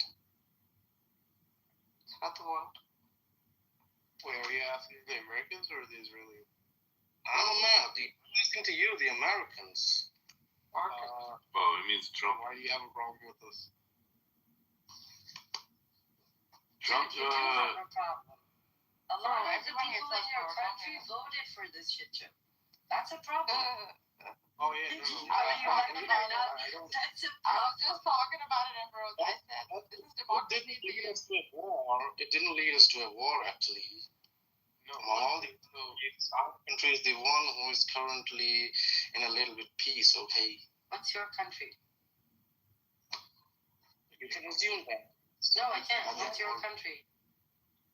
You already know. I India. don't need to mention. India, you're not in a peaceful situation. You Did just you had have fighters knocked you out? just had an issue in Pakistan, and what are you talking about? Of the world, we are in a peaceful situation right now. No, you're not. You just had a mini war with Pakistan, and one of your jets got shot down. What are you talking about? We are in a peaceful situation. I'm talking about the current situation. I'm not talking about an entire region. Where Pakistanis and terrorists in our land later on got their. Hey, Ace, I'm leaving this one up to you. No, I'm getting terrorists. You already called the Pakistanis terrorists. It's not a peaceful statement. Not to mention, the Prime Minister just came for a courtesy visit. Wait, Lerner. Your Prime Minister literally came for a courtesy PR visit with a wanted war criminal. Like, that's not peaceful. What the fuck? That's not peaceful. Well, actually, Bodhi was called the butcher. Bodhi was once called the butcher of Gujarat, and he couldn't get a visa into other countries because of his war criminal hate crimes that he did with India. I saw a video of Modi being entertained by a young girl singing to him in Netanyahu. That's why our Prime Minister got a visit to him. That war criminal is the leader or president of Israel. Okay, that's why our Prime Minister actually visited him. Oh, because he's a war criminal. They're both war criminals. Got you. Would you be... We're still not at war right now. Lana, would you be okay if a leader of India went and visited Hitler? And also Modi is like a general. Really? Oh, okay. No, you also have to understand this, General. The BJP is comprised of the remnants of the Nazi Party. The RSS. Huh? Yeah. Oh, the right wing. Yeah, the BJP. You know, the RSS was actually they actually inspired and worked with Hitler. The leader, she's a female. So if you actually look at the history, the whole Aryan race, even the symbol that Hitler used, the swastika, you see the history of having the two connected together. Yeah, there's some inspiration that Hitler took from this fascist regime. Is this the same as the Hindutva?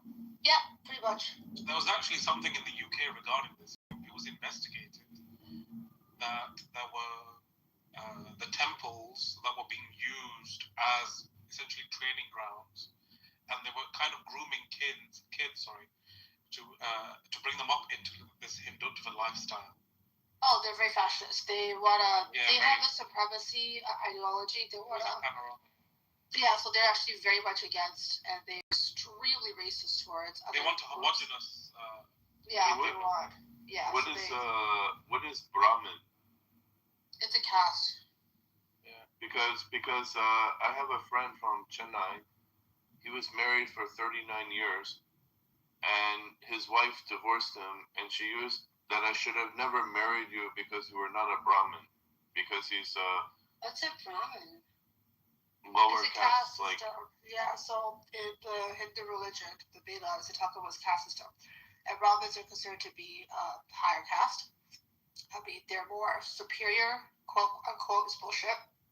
So there was what you could get married, and the person could be Indian, they could be the same religion, same everything. They can even be wealthy. But if your lineage, God forbid, comes from a caste system that previously that's below you, they consider you like not worthy. That's where they have the deletes. Yes, and everywhere. It still happens, yeah. So I work with about 90% Indians in a pharmaceutical company, and whenever there's somebody coming, like being hired, they'll say, "Oh, this man, he's a Brahmin like me from my village," and you say, "It's like, let me explain. It's like I'm meeting another Kurdish people from your village." And so everywhere these guys are saying, "Oh, she's a Brahmin, he's a Brahmin, she's a Brahmin." And I'm like, okay, I work in a company. I don't care if you're Kurdish. If I see another Kurdish, I probably won't even talk to the Kurdish. Okay, you guys are talking about that shitty kind of caste system that belongs in Hindu religion. Like you guys probably, assume me as some... Indian politics, what are you talking about? I know Hinduism is a shit. I know that. You guys don't see... Hi, good morning. I'm from New Jersey and USA. So nice to meet you. I have one question. One question, like Cyrus, because after in the Bible, Old Testament, Cyrus, after he took over those Lebanon, like no Lebanon, it's what's it called? Anyway, the Cyrus Great. Sister Tina, are you from New Jersey, US, or New Jersey, China? New Jersey, US. Oh, okay, thank you. Yeah, Go on, carry on with the question.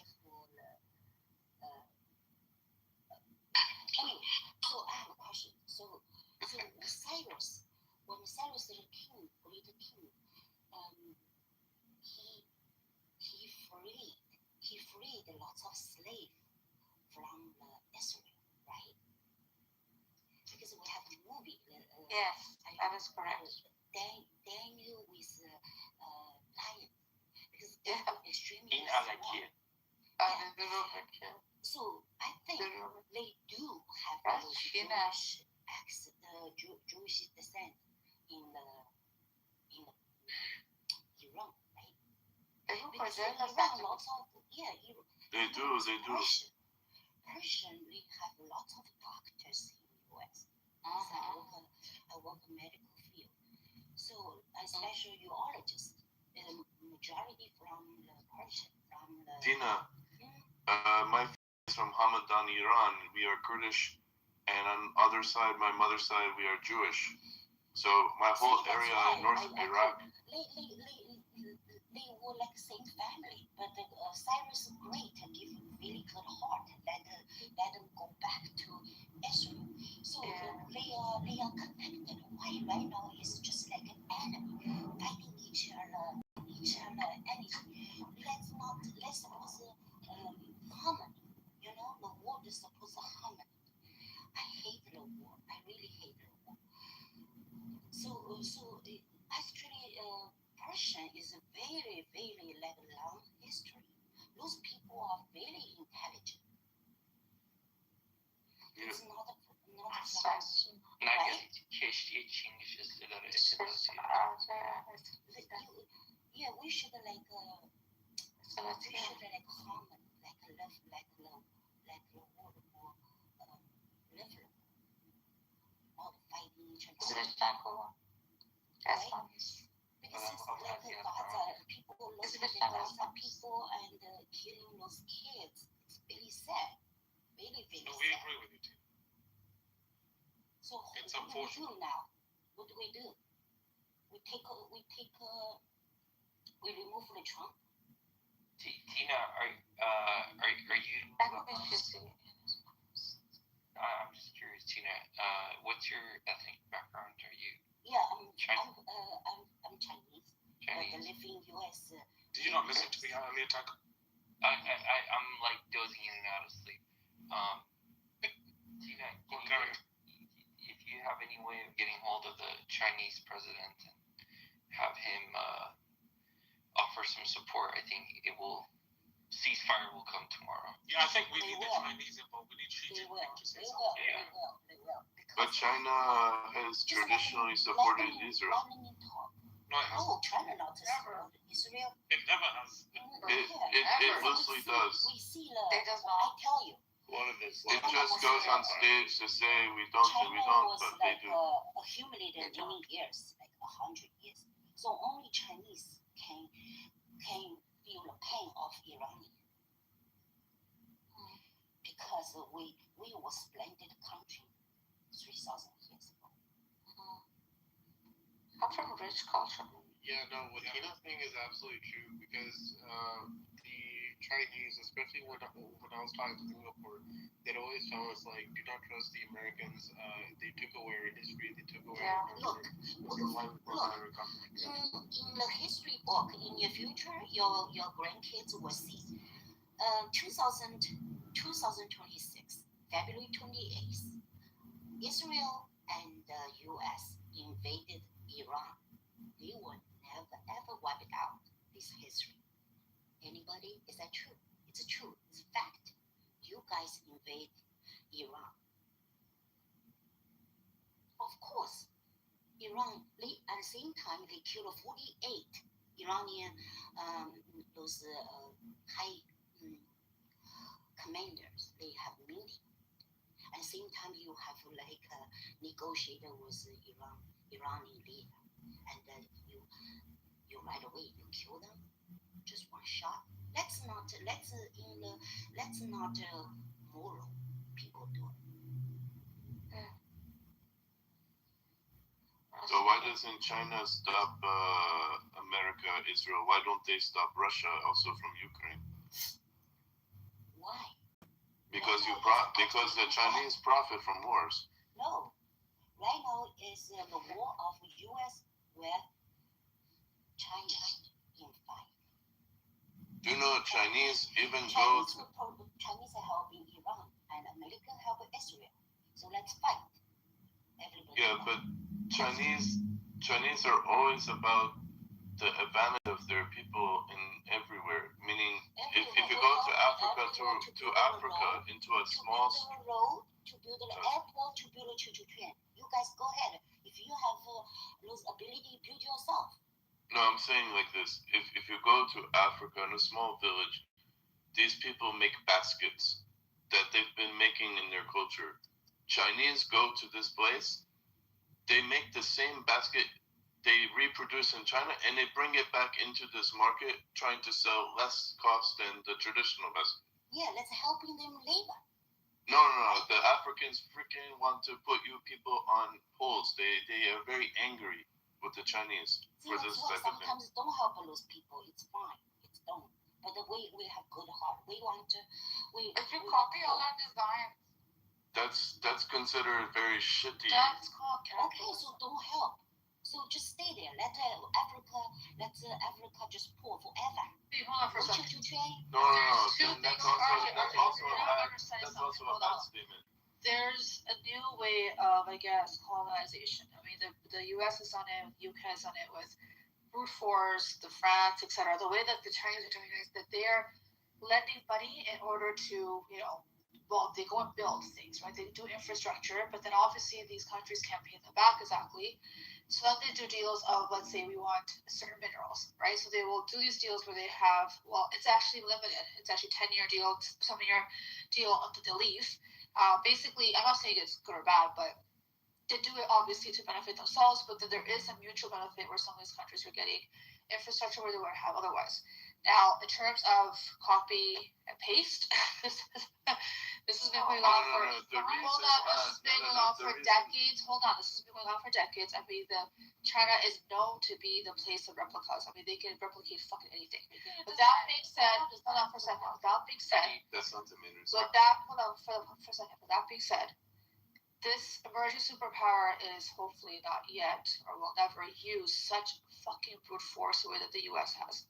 They destroy countries, leave people completely hungry, homeless, and just destitute. We have corporations like Bill Gates, pharmaceuticals going to these poor villages and testing medications and vaccines on them, and they don't give a shit about their adverse effects. So yeah, both sides are going to be great, but China doesn't do half the harm that the U.S. does. Let's just be real. So if you go to DRC, the largest presence of international participation is China, taking the cobalt and the minerals. Congo is actually the U.S. In which thousands of people are being killed. Yes. And the Chinese are there. And then because the Chinese military is assisting in this endeavor to take the minerals. Congo is taking in Congo, you're saying the cobalt is being primarily. Okay. If you go to Rwanda, which is on the border of Congo, stealing resources. We're doing it in Congo, cobalt. And Chinese are working with them. And then another thing, because the Chinese. Can you give me a second? You talked and now I'm talking. I just want to say something. In Rwanda, there are many Chinese because of what's happening in DRC, and they're there to take the minerals, helping the Rwandans. But because they're there, they bring their families. And those families are trying to do everything like, let's sell baskets, let's sell this, let's sell that. The Rwandans, the regular people are almost ready to eat the Chinese with salt and pepper and lime because of how much they hate these Chinese. Because they see that thousands of people are on the border. And then in their country, they see this shit basket thing that they're selling that is a basket that they've been making by hand in their culture for thousands of years. And now the Chinese want to come and make it like some kind of local market industry with their families selling the same thing. So nobody's buying these things. The only people buying these things are the white people from Europe. This is a reality if you go to Rwanda right now. But the basket thing is small thing, but at least, you like French, US, they go to Africa, they just invade. They just took it and leave. Chinese give the roads, give the airport, give the those factory. Everybody live happy. Well, have you seen, if you talk about Rwanda, you've seen what's happened, right? And what Clinton had done, the hand he had in, one of the worst genocides, well, in recent history-ish. Like, we've seen the Darfur region, we've seen the Hutus and Tutsis, we've seen how we supply weapons to both sides, we've seen what's happening with the RSF as well as we speak. No country is perfect, but if you look at the grander scale of things, the US has done far more harm in the last, I would say, 20, well, I would say last maybe 50 years or so, even longer. Even, well, actually, since the inception of the USA, I would say. So when we look at China, doing certain things, trying to take over markets, it's not the right thing to do, but it's not the worst thing that's been done. So I would have the same smoke for China that I would have for the States. And France. I mean, France is France is one of the worst culprits in Africa. Fuck France. Fuck the French. The Frenchies are bastards. Yeah, I agree. Fuck the French. Yeah, they surrendered to Iran already. It's a default.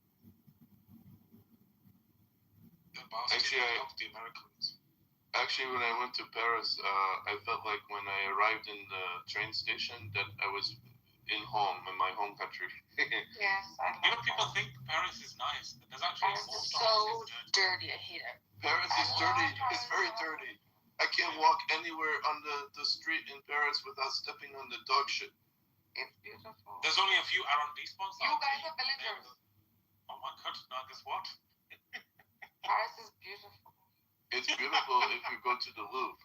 The park around the Louvre. I got lost in the Louvre. Versailles is beautiful.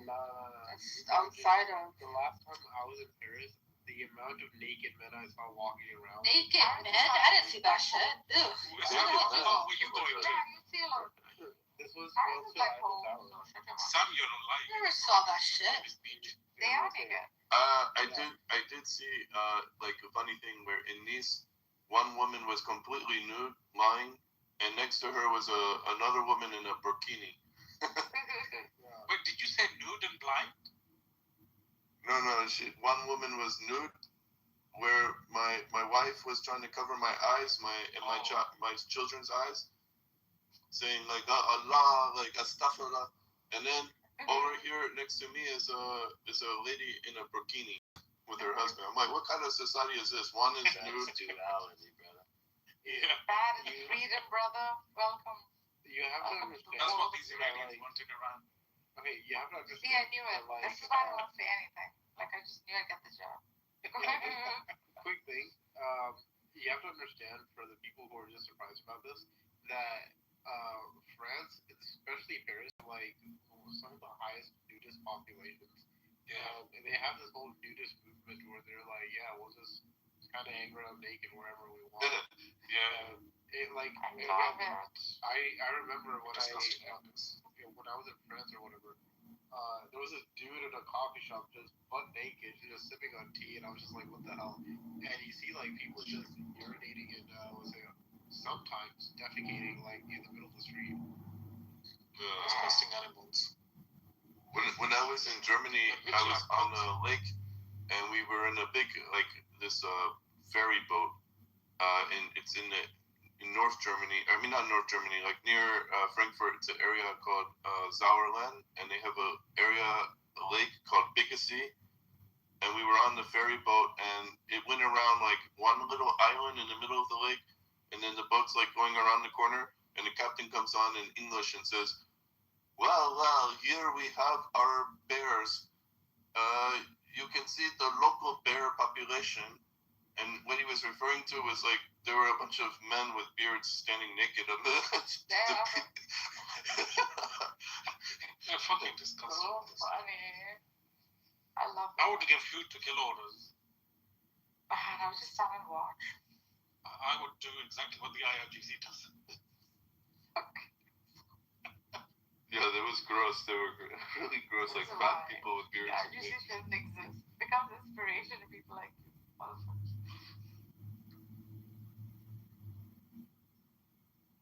Yeah, but it's, it actually begs the question on this, as in, this is what they see as liberty.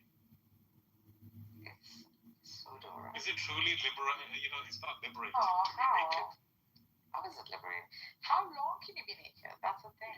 It gets boring after some time. Actually, I think Speaking from experience. It's still better than a society where for not following a specific dress code can get you killed. Oh dear. What the fuck is wrong with this guy? All extra. Yeah, but what's more problematic? That you get killed and lynched for eating beef? And there's actually evidence of this? Am I Hinduism representative to you? Are you guys assuming me? You just come in here and started pointing fingers. That's the issue. He's a good Christian brother. He's Indian.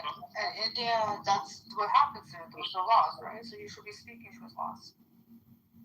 No, but the difference, I think, is that it's not about dressing or not dressing. You guys are a full some kind of liberty in India would be that everyone is able to eat whatever they want, even sitting in their own shit.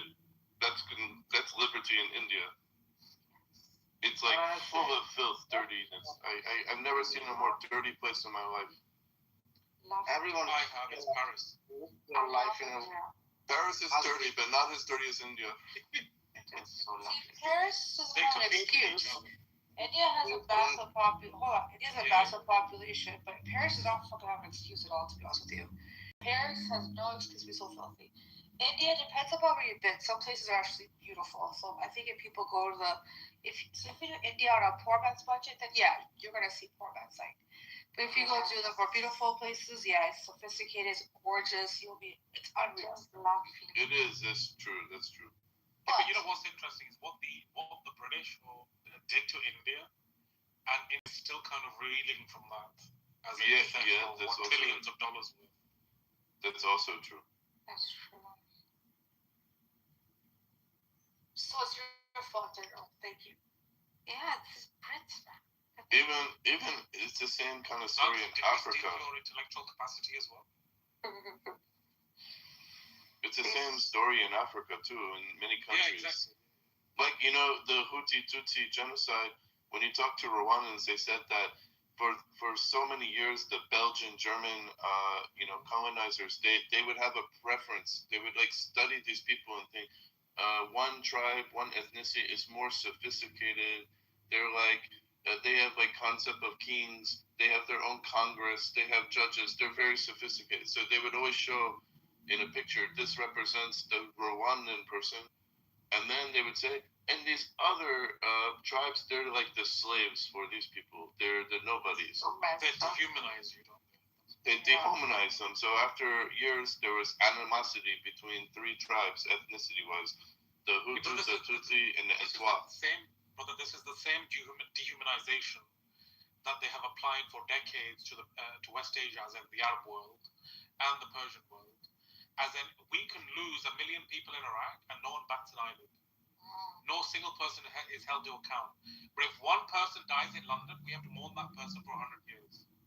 But I think it's actually more than dehumanization. It's model minority, because the Hutu and the Tutsi were it's like a fluid tribe before the Belgians came, and they gave people ID cards that said you're Hutu, you're Tutsi.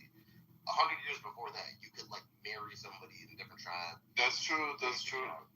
No, if you're Hutu and Tutsi, actually you'll find many mixed persons that are from a Hutu father or Tutsi mother married, in this family. It wasn't accepted. It's not as accepted because of what was put in their minds. Colonialism. By the colonialism, yeah. Because Africa as a continent was a lot more homogenous. There were not really borders. People were freely moving, and that was similar to the Middle East, if you want to call it. Before this colonial bullshit, under the Ottoman Empire, people would move from Hijaz to the to Palestine and so on. And then the colonials put the borders in and gave you as in you belong here and the other person belongs there. You're not the same. So yeah, my grandfather used to tell me there was a time as a Jew he could travel from Hamadan, Iran, all the way to Mosul, Iraq, to Lebanon. He even attended a wedding in Aleppo. Your grandfather was Jewish? Are you Jewish, brother? I'm Jewish, yes. Okay. I'm Jewish because on my mother's side of the family, my father's side is Muslim. I didn't know there was Kurdish Jews. Yeah, there are Kurdish Jews. We have 1,400 families here in Erbil. Oh my God, I didn't know that. Nice. Are you anti-Zionist Jew or Zionist? No, we don't. I mean, Zionist is a European thing. We don't. But here's the thing I say, because I hear this all the time. For us, all Jews are Zionists, whether they are knowing or not. Why? Only because the 13 principles of faith is that all Jews living and deceased will return to Zion. And it'll start with the Moshiach when he's heralded by Eliyahu. When Eliyahu is sent by God to herald the Moshiach, he'll lead redemption and rebuilding the Great Temple. All of these steps have to happen. So for us, when we say all Jews are Zion, it's not a forced thing. It's not a eradication of non-Jews. None of this. All it means is that some holy divine intervention has to come to lead us in a series of steps before we all return. So in other words, if you ask, so what happens to the other people? The other people will be in harmony with it because we also believe in one of our principles of faith that we all go to the same place, whether non-Jew or Jew. A lot of people don't understand that in our faith, we don't believe that if you are not Jewish, you'd go to a different place. For us, if you're a good person, you go to heaven.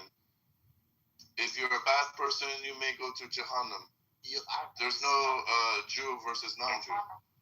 So when I say all this, I think people then understand that, well, okay, my friend, this is not what we understand to be Zionism. But the Theodor Herzl movement from Europe that brought many Jews to the region, to Israel, this is not something that we follow. And in fact, we're always pressured. When will you go to Israel? Israel, you're Jew, you should go to Israel. Why should I go to Israel? Here is my homeland. But if Eliyahu comes and it's time to make the Aliyah, okay, then we will make Aliyah. Why will I go and move myself to another country anywhere? Wait, are you Mizrahi? Yes, they would call us Mizrahi, yes. But you don't call yourself that? No. See, the thing is, it's very complex. Like in Judaism, they'll say Ashkenaz, Sepharad, and they'll even kind of cast it that if you're Ashkenaz, you're from all these European, essentially originally from Germany, having made the paternal migration into German lands. It's the area that when we say Ashkenaz, it's the Hebrew word for the land of Germany. Oh, shit. So when people immigrated, they went to Ashkenaz, and when you went to Sepharad, it means the Orient. But when you actually apply what is the term Sepharad, you're talking about Jewish people that are from Portugal, Spain, and also from Turkey and North Africa. Right. But you see, the problem with these labels is that in Europe you have people that are also Mizrahi that are called Krimchak. Krimchak are Jews that are in the Crimea region that were speaking Tatar that came directly from Persian expulsion, when people left Persia. They went to Krimchak area, to Crimea, and they spoke Tatar Turkish, which is the language of the Tatar. Yes. And they also, many of them were killed by Hitler, of course, but many were saved by the Tatars, they fled to Turkey where they were protected by the Ottoman, and they also went to Azerbaijan. So, like, even one of my family is knowing a Azeri Krimchak Jew that originally was coming from Ukraine, from Crimea. And these people, they don't consider themselves Ashkenazi or Sepharad or Mizrahi, but they are technically Mizrahi like us. And then for our family, same thing. We come directly from Ramadan. Yes, Ramadan. There are lots of Jews in heaven. Like our rabbi, his name is Rabbi Hamadani. Our rabbi's name is Mordecai. What's his name? Sharif Hassan. Yosef is Israeli. We like him. No, not him. Mordecai ben Abraham. Yeah, Abraham. Abraham. That's an interesting name. Yeah, because when someone calls you Ben Abraham in Hebrew, it means usually that this person can be either two things. They can be Jewish, or they can originally have been converted. Because when you are a convert, they assign everyone Ben Abraham. Oh, that's what I want to ask. Like, when you see the Ashkenaz and Sephardic, like these communities, do you view them as like prodigal son? No. So let me explain. If someone is like a Kohen or a Levi, a Kohen is a priest or Levi is assistant priest. And let's say when you want to have Yom Kippur services, there's a priestly blessing. So the person who makes the blessing is not the rabbi, it has to be a Kohen. And this Kohen can be any Kohen. It can be an Ashkenazi Kohen, can be Yemeni Kohen, because all of them, anywhere you find Kohen, whether the person is Polish, German, Syrian, they all descend from the line of Kohanim. Their fathers were Kohen, their fathers were Kohen.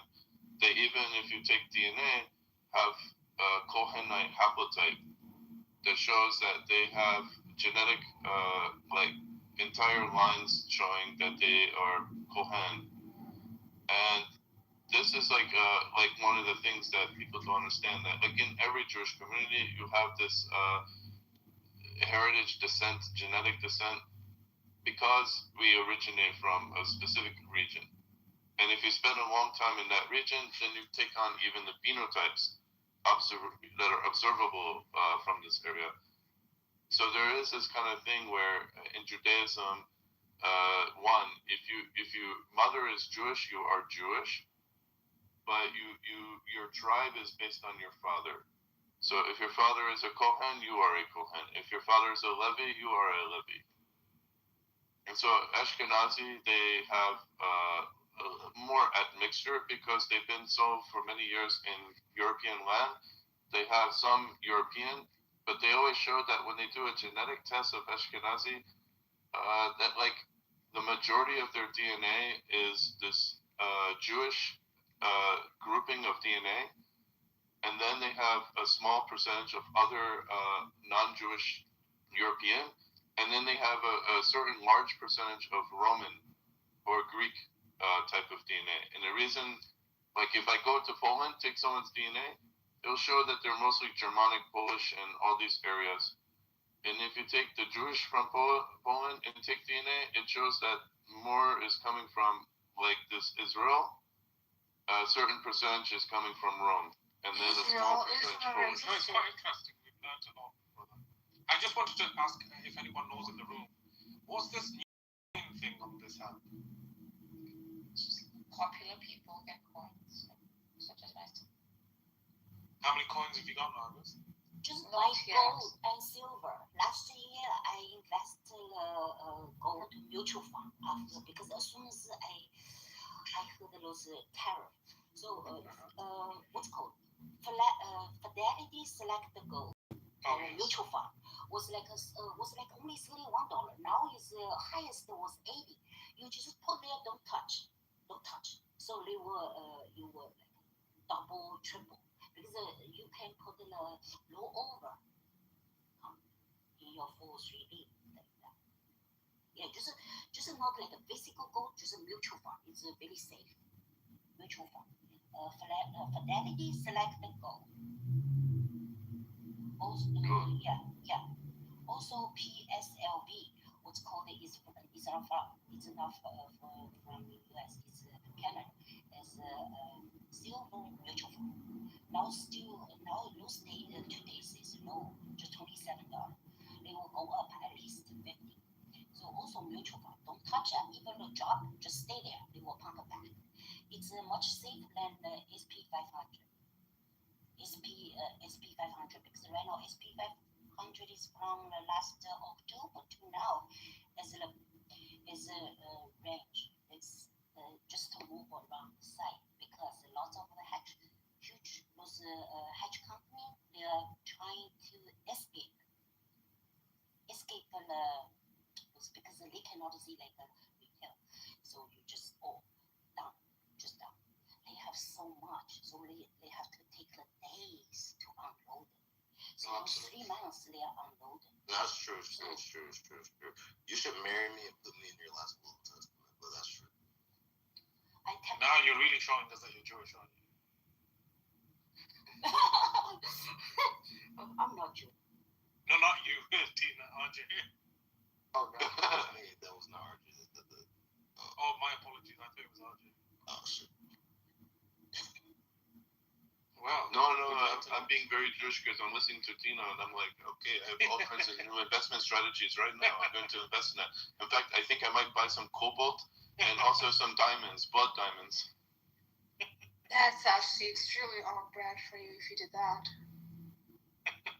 Wait, but RJ, why did you compare the Hutu and the Tutsi to the British? That was my question originally. Oh, okay. I'm saying like not comparing them to the British, but the situation that they had is similar to like India, what the British did to India, what the Belgians and Germans did. So if you compare Belgians and Germans to British, they did something to kind of divide and conquer in Rwanda specifically, in DRC. My wife, by the way, is Rwandan. I spent 10 years in Belgium working for a pharmaceutical company, and that's how I met my wife. And she's from Kigali, and from a small village near Kigali called Gisini. Is she Indian? No, she's Rwandan. Oh, okay. Yeah, she's actually what we were just talking about, someone who's half Hutu, half Tutsi. Her mother is Tutsi. When I talked to her mother, who's in her late 80s, her mother explains that her family had come from Somalia. Wait, sorry, when that? Long time back, like, yeah, not her mother, not even her mother's mother, but like even further back. So they know like their heritage, that they're from outside of Rwanda, the Tutsi. That they originally, and you can see actually when you look at someone who is truly Hutu and Tutsi, you see day and night comparison. I don't know if that's true. I think they're No. If you look at okay, let me give you an example. My niece is she's from Ethiopia, and her father. When you look at her father, he looks exactly like the Prime Minister Kagame. And these people, when you put them together, like in a room, you'll see extremely night and day difference where you see all the Tutsi people having a specific look that's different than the Hutu. And they acknowledge, they even all the time talk about these differences. But when you look at my wife, you can't really place her because she is half and half. So when they see my wife, she can pass as Tutsi, but to the Hutu, she can also pass as Hutu. That's actually what saved her life during the genocide.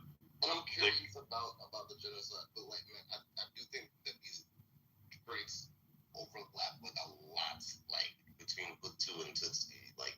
But how? Because I'll give you an example. The Tutsi people are very tall. All of them are tall. It's cool. We can disagree on this, but like look at Kagame when he visited the Obamas. his daughter towers over Michelle Obama. Michelle Obama is like in her six something. The daughter is only like 6'4". But my wife, all the Hutu family and everyone in the region that are Hutu, they're not even at 6 feet, most of them. Yeah, but aren't we still trying to establish whether that's a Michelle or a Michael? Or was that a conspiracy theory? Oh gosh. Nah, this just some shit racist ass Indians down online. But like no, but what the okay, no, I guess the joke is a joke. My bad, I'm sorry. No, my bad. Yeah, it's a joke. It's a joke. It's dry humor.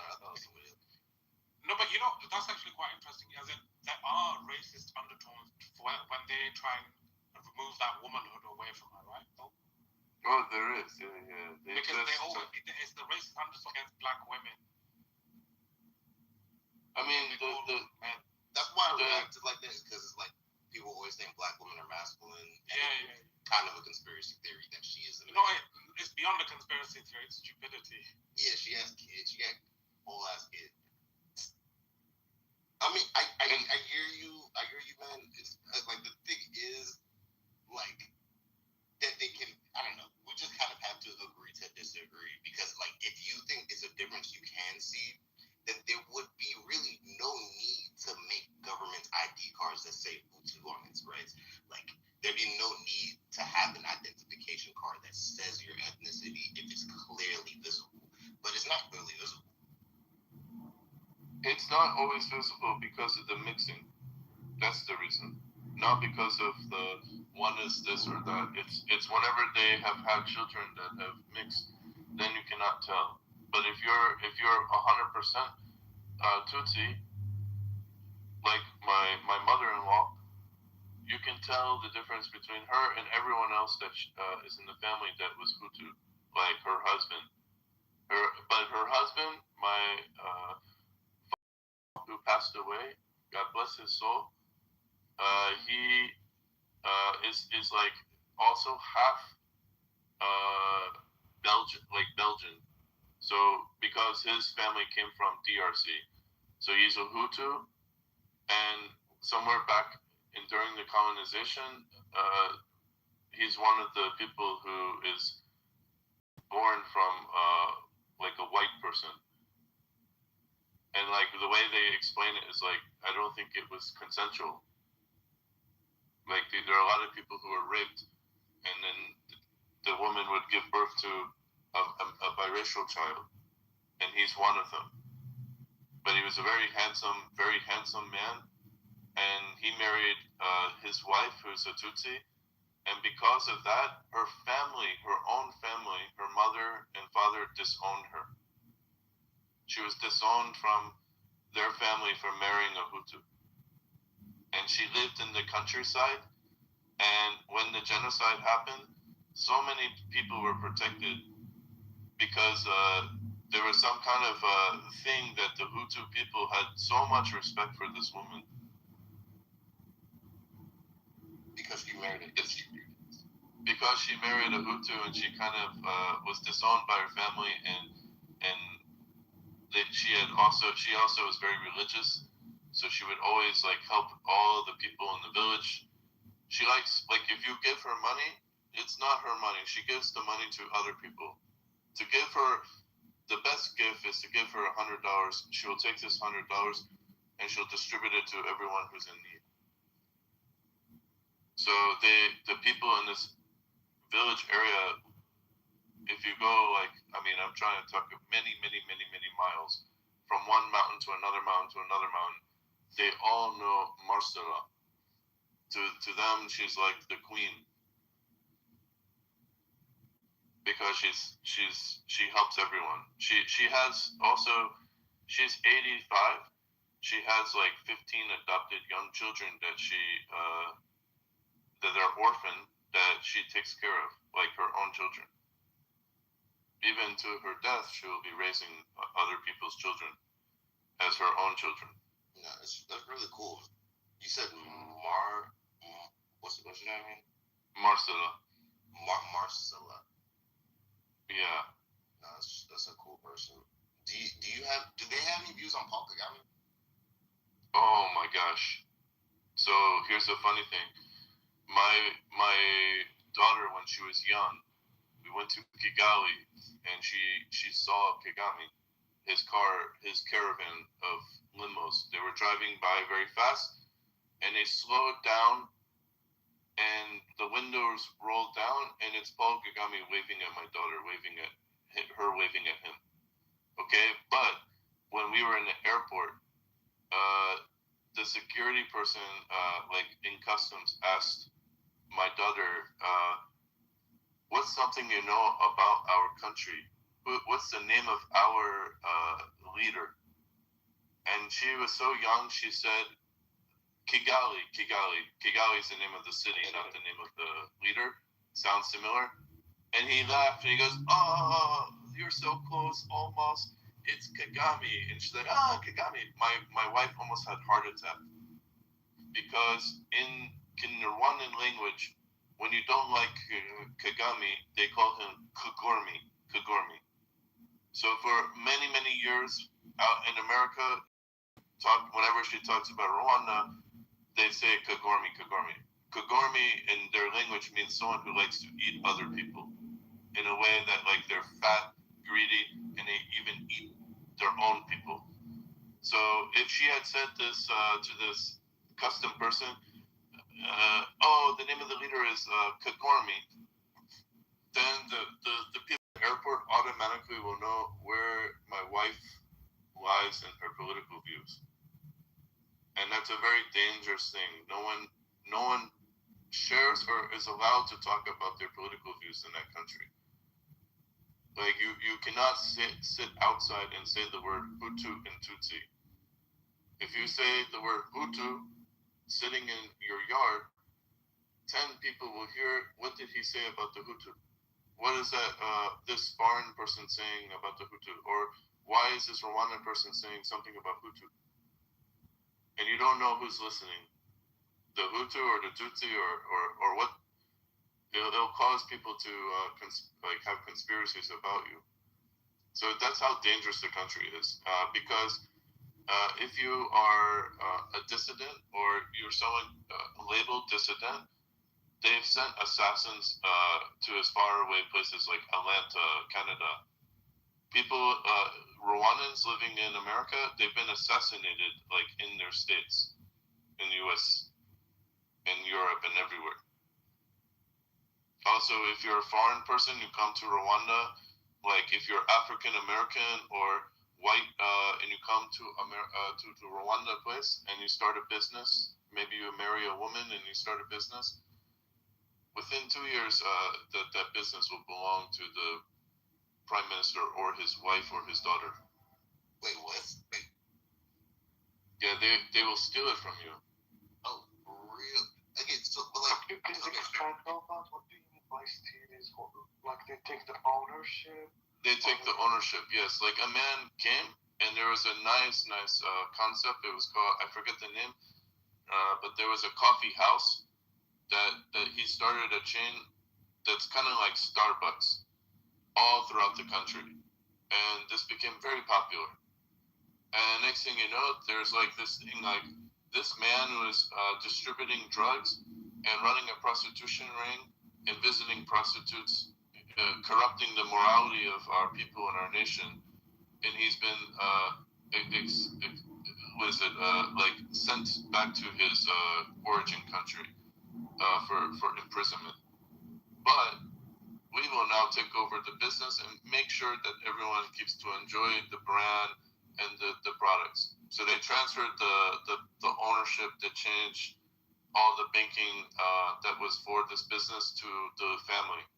Now but this is they own it. Situation. I thought that they are systematically targeting people and taking ownership of their own businesses. But in this case, there was like no owner in the country. No, he was the owner. He had legal ownership. But he had to like get deported, right? I think first he was arrested in their country without any reason, really. Like he had plenty of like the problem with Rwanda is that when they arrest you for many of these types of things, they don't have the proof, the actual proof. So like even in a Rwandan court, it usually can fail. But this guy was told, you need to leave, take the package and leave, because if you stay, they simply will kill you. And then, like in Rwanda, it doesn't cost very much money to have someone killed. Like if I go in the street and say, I'll give you $800, you go kill this man. You'll have an army of people willing to go kill the person. Oh, really? Can you kill Bibi Netanyahu? That's another problem. I don't think you have enough money enough resources in Rwanda to do that type of thing. Hold on for a second. Israel does these things for free. Like I'm sure you saw the Israeli Supreme Court last year come out and say the prison where the Palestinians are kept is just abhorrent. They've broken every human rights violation you can imagine. They've been starved to death. Okay, big Jesus Christ. What's wrong with people? What I'm saying is no country's perfect, but we have countries that are so-called democratic or claim to be. And they have these human rights violations and do these things without any bribery. There's no poor people that are desperate and do things out of desperation, right? So I find it interesting that sometimes we miss focusing on countries that are supposed to be an example of astute behavior, but here we are. Yeah, I just think it's funny how Rwanda is positioned as like the model African country. I have like a very mixed opinion of Paul Kagame. There's not. No, you are right. You are right. You're right on two accounts. What you just said. I mean, every Rwandan, whether they like Kagame or not, will agree that actually he's done many great things for the country. So like they believe like the investments, the building the largest fiber network in Africa. Like I kid you not, you can go like shy of seeing a zebra giraffe in the National Reserve, and next thing you know, what the fuck is this? You see a fiber optic post, you see a little hut with a person offering you hotspot, Wi-Fi, internet cafe. You walk into the little hut, there's like 4 computers with like high-speed internet, 5G internet, faster than most American internet providers. Okay, that's cool, but I think the most consequential thing that Kagame did is stop a genocide. You know, but if you talk to the people, they will say that the entire genocide was orchestrated by him. Right, but then also he kind of did escalate it, and there was kind of like when people are like an arms race between him and the existing government. Give up, bro. Are you trying to normalize genocide? That's not the topic. That's not the topic. I'm sorry. I just because I'm medical field. I just to warn you because all straight off hormone. Lots of insulin. People have diabetes. If you in Europe, because people have diabetes, you buy more. You buy now to the refrigerator because India they are the biggest pharmaceutical company to supply all those insulin, antibiotics, and they go to shortage because they are not coming out. Right. Yeah. So insulin buyer and hypertension medication. Are you calling Europeans fat? People get diabetes type A. Yeah, because I work medical field, I know the lack of insulin. You got Tina's right. Tina's right. You got a long-term plan, just not like a short-term vision. But Tina, also what's interesting is India, especially Punjabi from Lahore, within the many ethnicities, they have one of the highest propensity risks genetically for type 2 diabetes. I know, they produce themselves, so they are best because they have to treat, because they are diabetes. So you got to give Indian credit because they have lots of pharmaceutical companies supply to whole world, and with Chinese was cancer medicine, everything. So you got taken care of your body. Bottom line is you have to survive. this world. Okay, it's diabetes people. If you don't have insulin, you're going to get a sugar coma. You will die. And the blood pressure medicine. Okay, just prepare. What about drugs that are in the family of like CAR T therapy and half-life extended any T-cell medicine engager? you refill a little bit, back up for 2 weeks, just in case. Yeah, because they will not open street. I myself invested in those pharmaceutical companies like Regeneron, AbbVie, Amgen, because they have advanced in mRNA vaccine and also in monoclonal antibody. And these companies have gone like $200. Regeneron was once $100 and something stock underneath 200. Now it's like $900. I don't care about those kind of company, but you have to medicine ready just in case. Okay.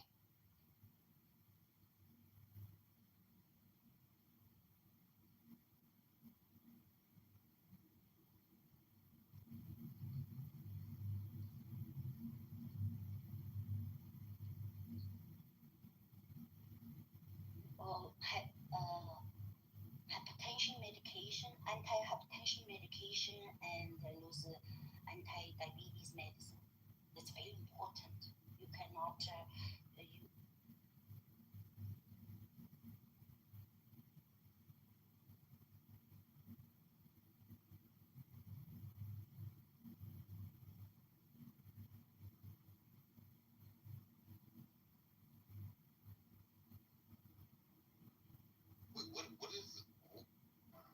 What was she talking about?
You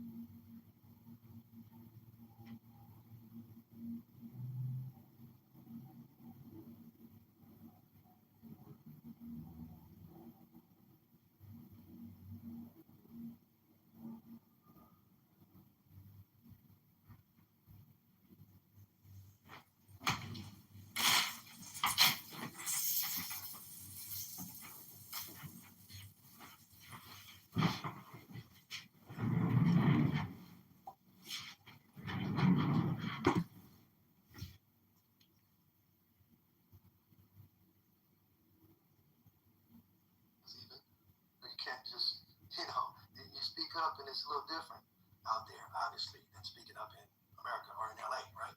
But the point I'm asking you, I want to get to the point is this.